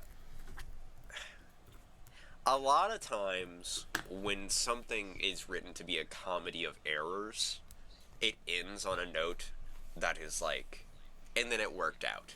You know what I mean? Right. So I feel like that's a nice, like, kind of offset to, like, it's like a good payoff to sitting so through. Much shitty luck and then so much good luck all at once. Exactly. Like, a great it's example like the karma system. A great example is Bad Lieutenant, Port of Call, New Orleans. Jesus Christ. Where your reward for watching someone make every bad decision possible for an extended length of time, your reward for sitting through that is then watching him, it just work out. It just works out in the end. You know what I mean? And it just comes together. And I just could tell off the way the show was going and off the way people talk about it, it's like, I don't think that's happening in Breaking Bad. How do you think the show ends?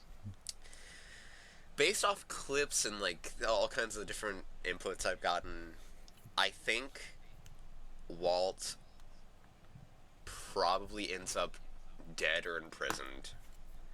I think Jesse, I want to say, either takes over or fully separates from Walt at a certain point. I don't know which. I know there's a bit at the end where Jesse looks much older, and I think it's from El Camino or something like that, and, like, he, like, shoots a guy, and that has an air of finality to it. So I would assume it ends poorly for the characters involved to some degree. You want me to tell you or no? Sure, go ahead. But yeah, Breaking Bad, moving on. Breaking Bad. We'll probably cut probably need to cut like half of that out. Half of that is not necessary for the podcast. That's okay. I had one more thing. So I'm so in. I love listening to you talk. I'm vibing. My last thing was man shopping for tools. Oh, did you go yet? So was that today? Let me give the listeners the breakdown. So I work at a propane company. I sell propane accessories. I've been doing it for 8 years. And recently I've been well, it hasn't happened yet. Well, my boss came to me and was like, clean out this truck, and then you're gonna go shopping and put tools in it, and then that'll be your truck. I was like, cool. So I clean out the truck, and I've been waiting to like go to Lowe's and Home Depot and Harbor Freight and all that good stuff. Land of the free. And spend like truly like $5,000 on tools with a company credit card. Hell yeah. And get because like I've always had to work with other people's tools and scrounge for shit, never having exactly what I needed. Anytime I get tools for myself, they go missing. So it's like I'm going to have my own truck with my tools, and it's going to be perfect. That's liberating.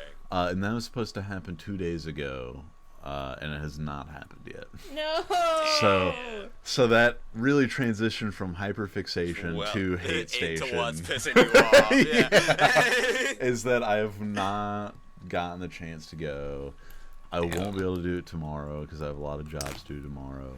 But hopefully, maybe either late in the evening tomorrow or Thursday, I'll get to go tool shopping. I'm rooting for you. So does that mean you're gonna get like your own team? Like, how does that work? Or is it just gonna be you on jobs by yourself? So, all right, quick breakdown of what the company does. So it is a propane and fuel company. And they are paying us to advertise, by the way. So we do everything propane and fuel related. So that's like gas, diesel, kerosene, all that good stuff. Nuts. Yeah, Sorry. diesel nuts. Gotta keep them hooked. Gotta keep them hooked, okay? But a lot of what I do is installing propane tanks, piping houses for propane, hooking up appliances, replacing appliances, servicing appliances, and like helping customers with whatever parts or anything they want to buy. That's what I do. So it's a lot of like wrench work and dealing with fittings, and then also running lines through houses, which is like drilling holes and cutting holes and running 200-foot lines through people's houses. So there's a lot of like, there's like 5 or 6 main tools that you'll use every day, and then like 30 specialized tools that are just for that one job that's gonna fuck you up if you don't have the right tool for it. Don't have it, right. And that's the breakdown, and we can move on. That's awesome. Hell yeah. Cam, I have a question for you. Yeah. Uh-huh. What's pissing you off? What isn't, Hannah? What isn't? That's an amazing question for you to ask. Luckily, again, this month, I've had something of a dry spell, which, for this section, is nice. I won't complain about having not a lot of material for what's been pissing me off over the course of a month, but I have a couple things. First of all, I've been sick for the first time in a while this month. Not even like... I don't know if this is going to track, like, the logic of this, but it felt a lot, for a long time, like kids get the cold. And then when you become an adult, things like your liver shuts down.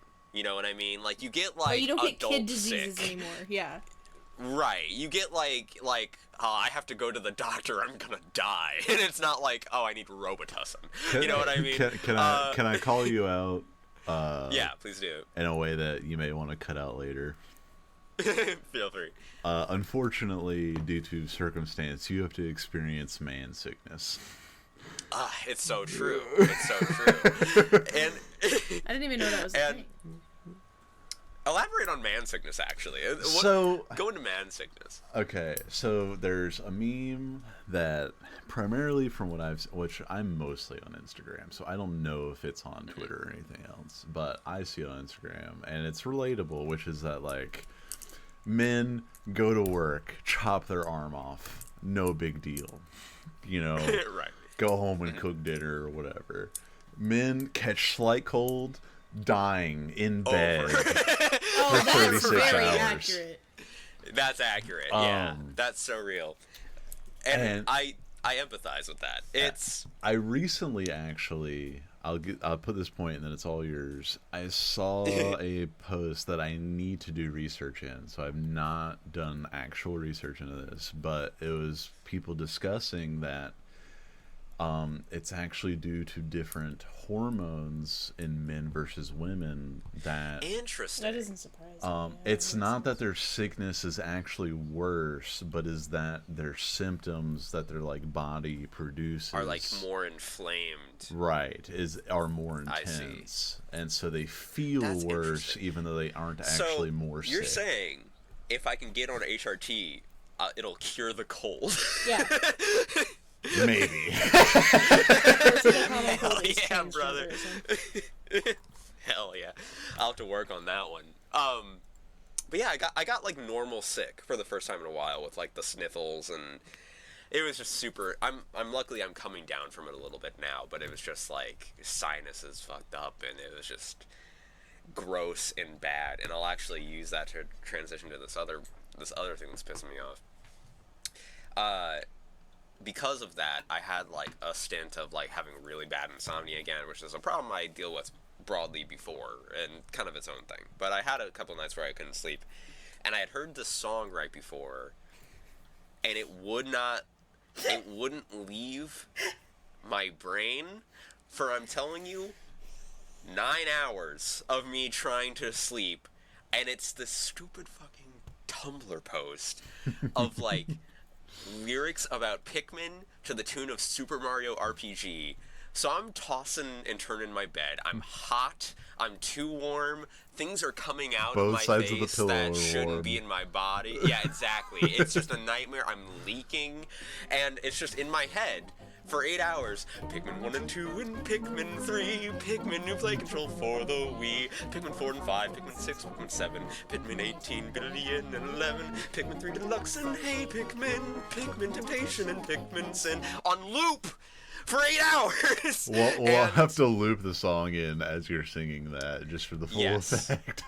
Because it kind of slaps is the worst part. No, it doesn't. So, like, no. It's great. It does. And it won't release. It's on the vert. And it's also, like, not long.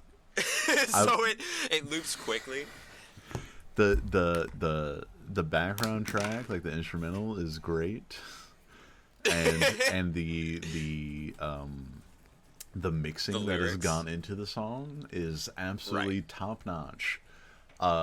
For what it is ridiculous. The quality of that song, the lyrics are immediately like blood boiling, and so it is impossible for me to appreciate it in any form whatsoever.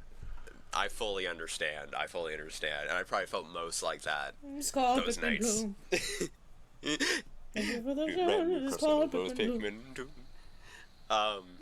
So yeah, that would be mine. I love it. What's pissing you guys off?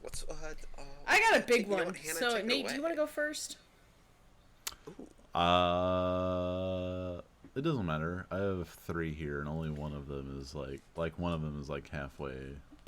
Are yours lighthearted? Yes. Okay, mine isn't, so I'll start. So, what's really been pissing me off lately, is the behavior of grown adults in public. Oh, that's good. That's good. Okay? That's a good one. And That's I'm not top talking shelf. about, because listen, it's been a weird couple of years. I have been, in a grocery store line and been frustrated. I have been at a DMV counter and I've been irritated, No, I'm not gonna say that, I'm on some moral high ground that I don't get upset with, people that work in places.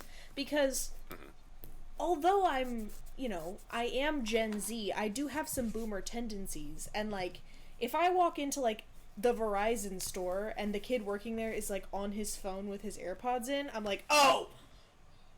This friggin' guy. Right. So, I know what you mean. all that to be said, people need to fucking learn how to act in public. It's actually unbelievable. So so first of all, I work in customer service, so that's part of why it's so fresh on my mind. But being out in the world right now with the way people act is a fucking nightmare. Just the way that people behave, I saw, dude, this is what made me so mad. We went to Lowe's the other day to get plants for my balcony.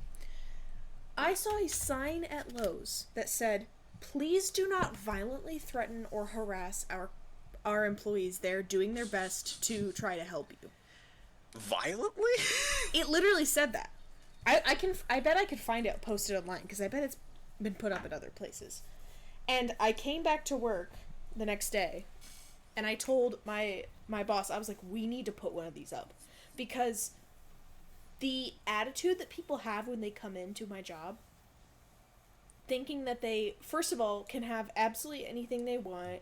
We don't know what we're talking about. Today, the amount of times I was on the phone with somebody and I hung up the phone and I just said out loud, I was like, am I speaking English? Because I'm talking to people and they're just literally not listening to a single word. Right. I will literally walk out to help somebody. I'll open the door and be like, "Hi, how are you?" And they'll be like, "Oh, this again." I'm like, I literally just said hello. Right. It's so out of control. I have had people cuss me out. I'm getting cussed out on a daily basis in customer service, where I never was before. Why are people so angry? I get that it's a crazy world out there, but, we need to band together. Right. Against the ones that are making it like the United this. States. Well, right. I don't really fuck the with that whole concept. But, yeah, exactly, the Rothschilds. They. But yeah, so that's just my general, what's pissing you off. It's just grown adults who don't know how to act. I could go on that for forever, dealing with customers and, going to people's houses and working on them, and also people, at the office. See, exactly. Oh, God, I can't even imagine going to somebody's fucking house, bro. Jesus. Dude. Oh. What a nightmare. People, the amount of people who are people and this is going to sound bad at first, but then you'll get what I mean. You and Cam. Clip it. who when I show up to their house will try and tell me how to do gas work. Oh, I would never do that. Well, I mean, just like knowledge-wise, who like know as much as you two do. I see what you mean. Okay, got it. Who know as little about gas work as us. And okay, I see the vision. Yeah, and will try and tell me, like, things about how to do it, or like I'll be doing something like, oh, that doesn't look right, and I'm like, have you had anybody hit you with the, well, I asked ChatGPT? No. I have had people hit me with that recently with like mostly stuff. Mostly it's like 50 to 70-year-old people from New York. I literally had a guy today be like, he called in, he was like, hey, I'm looking for like more information on your guys' like auto loan rates or whatever. I saw that they were like 4%, and I was like, there's no fucking way our auto loan rates are 4%. Like that's not possible. Like they're not under 5. Like I would know. That'd be like a big deal. And I was like, I'm not really sure where you saw it. He goes, well, I found it on Gemini. Oh, I was like, not even ChatGPT, dude, not the knockoff. You asked Gemini what your credit union's loan rates were? Go to our website. Literally. Why are you asking an AI for something that's on a website? Have you guys seen the study that like, there's like an immediate noticeable amount of cognitive decline in people that like frequent ChatGPT and AI for stuff? I can tell because like, my fucking coworkers use it all the time, and I'm literally watching them get stupider. Right. It's wild. It's like, I don't know. It's like even there. I have a list of quandaries with AI as a general, in a general sense, but even me, it's like I would get like a normal amount of AI usage. You know what I mean? Like an amount that's like, you know, I think it's dumb, but like people being like, oh, I don't know how to make this art, and then like, you know, going and getting an AI to do it, or like being like, I need to calculate this thing that's like obtuse and weird, like I don't know how fast can like, I don't know, friggin' this I object use it to write go Excel with interacting with this and that. So like that I totally get, but the amount of people I'm seeing that are like Google, friggin' Gemini, Jeeves, how do I make a grilled cheese? You know what I mean? Like stuff that's truly like, it's anywhere. Like you can find this information at any people place. use it instead of Google. Yeah, and like that's wild to me. I'm like, you don't even want to do the work to parse the information that you're sourcing. You just want it to be told to you. Like that makes me feel uncomfortable. Stuff that would pop up immediately if you add Reddit to the end of the search. Like if you like go like grilled cheese Reddit, you would find how to do that like immediately. And like all the time, because it's also a thing of I see where it's a lot of people are like, if they get to that point, it's like they're never stopping, and it's saddening to me. Oh, it absolutely is. And it's also wild.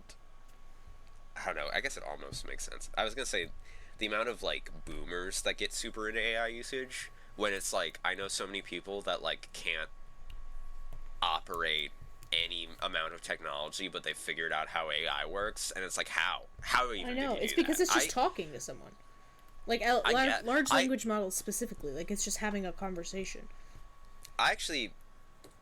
This is a little off topic, and I apologize. I have something retroactively to add to what's pissing me off.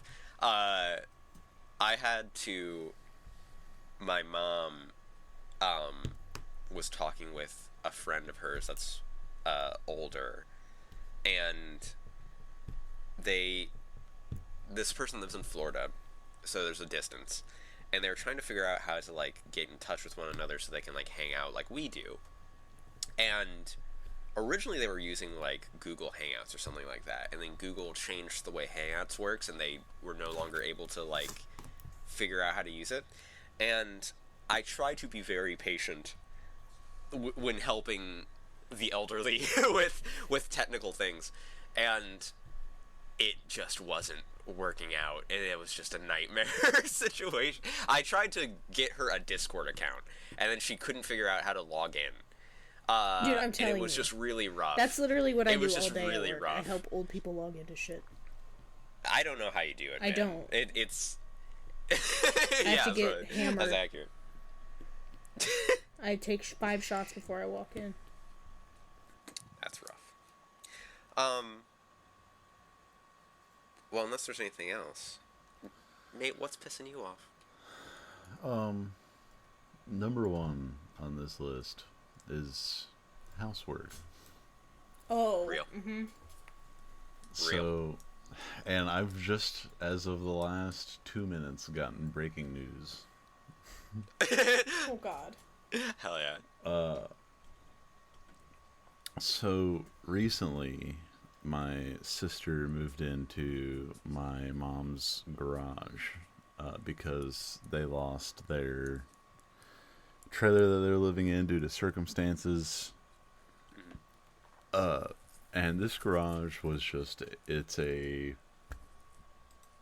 I don't know, a 12 by 20, 25 foot, like, metal shed, concrete slab floor.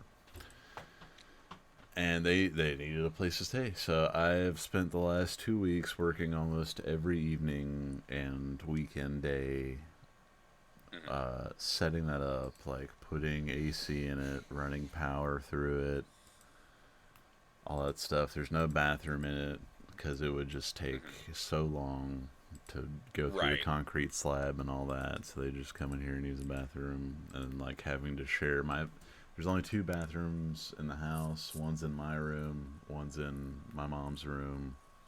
So they have to come into our like rooms at 10:30 because they don't know how to shower and stuff when they get home. They wait until 10:30 to do all that. And then so working out there on that, and then also we have an above ground pool, and now that my sister has a child, and so now my mom's like, well, I want to get the pool back in shape. So the liner was torn in a couple places, so we needed to replace that, so she drained it. And then 99% of this is not something that has even been in my mind, and then one day it's like, this has to happen right now. Right. So what was the breaking after news? getting home from work. Yeah. Yeah.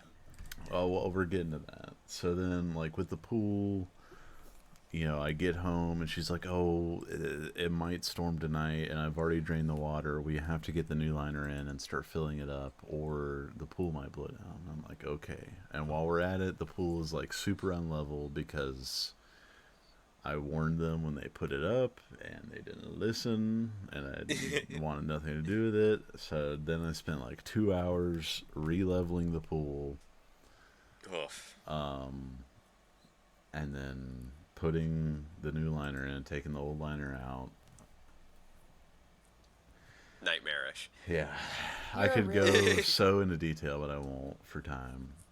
So I did that, and then the most recent thing was she wanted to redo all of the porch, so I've been replacing all of the wood on the porch. Basically reconstructing the home piece by piece. Yeah, it seems like pretty it. much. Ship of Theseus looking at. So that's where I'm at. Breaking news. As of 5 minutes ago, I have no further information because I didn't want to interrupt my time here. My sister is moving out. Oh!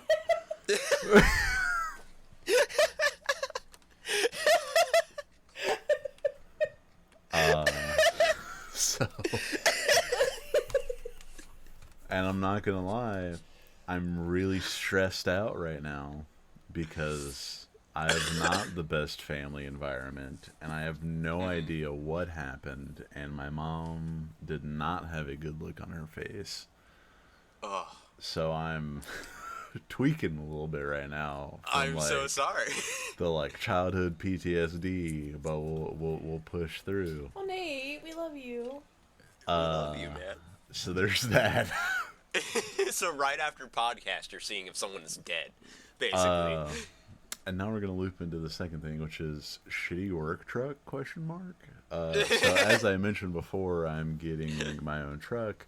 The thing is, though, is that this is a truck that has been used by the company for like 15 years already. Of course. Got miles on it. Yeah, and the guy who was in it just got a brand new truck of his own. And I guess now that he's got extra, he's like, yeah, we'll give you one. Which is crazy for multiple reasons. Because, for one, I've been working here longer than that guy has. Right. By, of course, like 3 years. And the other thing is that, like, there's a lot of stuff that's broken on that truck. It's a box truck. So in the back, like, box, the big box trucks, there are several holes in the floor. So you have to be careful about where you put things or they will fall through the bottom of the truck. Oh, like big holes. Yeah. Like big hole. Like, if you step in the wrong place, you will be You're going through uncomfortable. The truck. And then also, the park doesn't work. That something's wrong with the transmission. The park? So when you put it in park, you have to put on the e-brake or you will start rolling. Is that even fucking, like, legal? Probably not, but it got inspected like a month before that happened, so we got at least another 8 months of... That's hilarious. And just in general, it being an old truck, and it's dirty as hell because none of them took care of it. I spent like 8 hours cleaning it out, and I'm still probably going to take it home on the weekend and like deep clean the fuck out of the cab. Because I had almost filled up a dumpster out of the cab, and for it just being 2 seats, a single cab, is insane. Wait, out of the cab? I thought you were saying the whole truck. No. What? Like, what was in it? A hoarder? McDonald's bags, water bottles, old t-shirts, parts that are useless, all kinds of 72 pounds of sand that never got vacuumed. In the cab? Well, just from like, because we work in like the sand and crawling in our houses and all that, but they just like never vacuumed the truck out. 72 fucking pounds of sand. So the truck has a floor mat that goes across the entire floor. I vacuumed that all off, got like 10 pounds of sand and dirt off that. Removed the floor mat, and there was just as much underneath it. Okay, so wait. Maybe I might be confusing this. Let me make sure I got this right. The cab is the part you sit in when you're driving, right? Correct. What? I thought I was wrong. That's absurd. Filthy individuals. Yeah, I 72 pounds of sand in the I mean, not exactly. It wasn't actually 70, but like I filled up a shop vac twice. Right. Damn. Of just like that's sand. Wild. Same. Flint Marco was driving around for your company. I guess legitimately like 10 gallons of sand were in that cab. And there's still a lot in there that's like caked on there that I will have to like do cleaner about and like wipe that out. That was just the loose sand sitting on top. That's wild. God damn. Well, I wish you luck cleaning that. Well, listen, guys. They got a brand new truck to ruin, so. Hell yeah, brother! I'll drink to that. I hate to break it to you, but if I don't play Balatro in the next 2 minutes, I will explode. Hell yeah, brother. Well, we hit a nice, cool 2 hour and 10 minutes thanks to our special guest. I do have one more. You have one more? Lay it on real quick. Keep going. That we don't have to go into. No, I'm ready. Game developer, and I was drunk when I wrote this, so this is... Game developer... laziness / ineptness recently. Oh, like in multiple I think you briefly touched on this in another call I was in with you. Yeah, so I can only focus on one right now. That is just taking over my brain. Go with ineptness. But I know there are others. And this is definitely, I think, like a ineptness or like there's something like... And it makes it worse is that this should not be an issue, but for some reason that I don't know the exact reason of, it is an issue, but it feels like a very resolvable issue, which is Rematch, which is a lovely game. This shit again. I love this game. Soccer game. Don't like sport games, but this game, you're like third person. It's made by the people who made Sifu and Absolver, which are both martial arts games. And this is like soccer, but with like that nice over the third person shoulder cam. What's the word? A certain je ne sais quoi. The certain je ne sais quoi of like that martial arts attitude of like everything is it's got perfect. A punchiness to it. It's perfect. Big problem.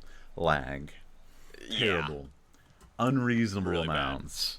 Bad. I was watching him fully teleport around the field. And it's not consistent. One match will be perfectly fine. The next match will be absolute dog shit lag.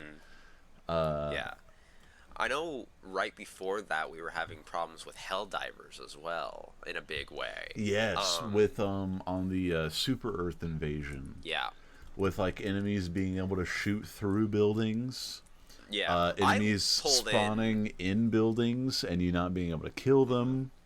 I had to reinstall the game because when I hopped in, there was just like no one there. Right? It was just fully no one. Yeah, desync issues where like certain objectives that were like located on the map. I think the one that was like a data retrieval or something, you had to find like a SD card or something, and it would just be we fully... were in there for like an hour, it was just not nowhere. there. The best guess is that it's like literally like in a rock, like inside of a rock or something. Just stuff like that, where it's like... There is no reason at this point in time for things like that to be happening. Yeah. Especially with games with these where it's like, we know you got budget, dog. Like, we know you got budget. Like, that's not the issue here. Something's going on, yeah. And, like, you're also good developers. Like, we love what you've done. So it's like, what are these cracks that are, like, you know, creating pits? So what it tells me is that either A, it's something that's out of their control that they can't just throw money at, or B, they are under the influence of something saying it's fine, people are still buying it, don't make it better, you don't need, we're not paying you to improve the game, people are still buying it. That, or it's some superfluous third issue. It's The Rematch thing in like particular... the devs are never the reason why there's problems like that in a game. The Rematch one is really intriguing to me, because they've made a multiplayer game before. Absolver is multiplayer and runs like a charm. Right, and also they're not... like, because sometimes devs do just suck. Like, there are just games where, like, just the people that make it they're not good at making games. Not what it is with Rematch. So, like, and like you said, they have a budget, which to me says, like, whatever issue they're having isn't one that would be solved by just, like, buy more servers or whatever. Right, because, like, why wouldn't you?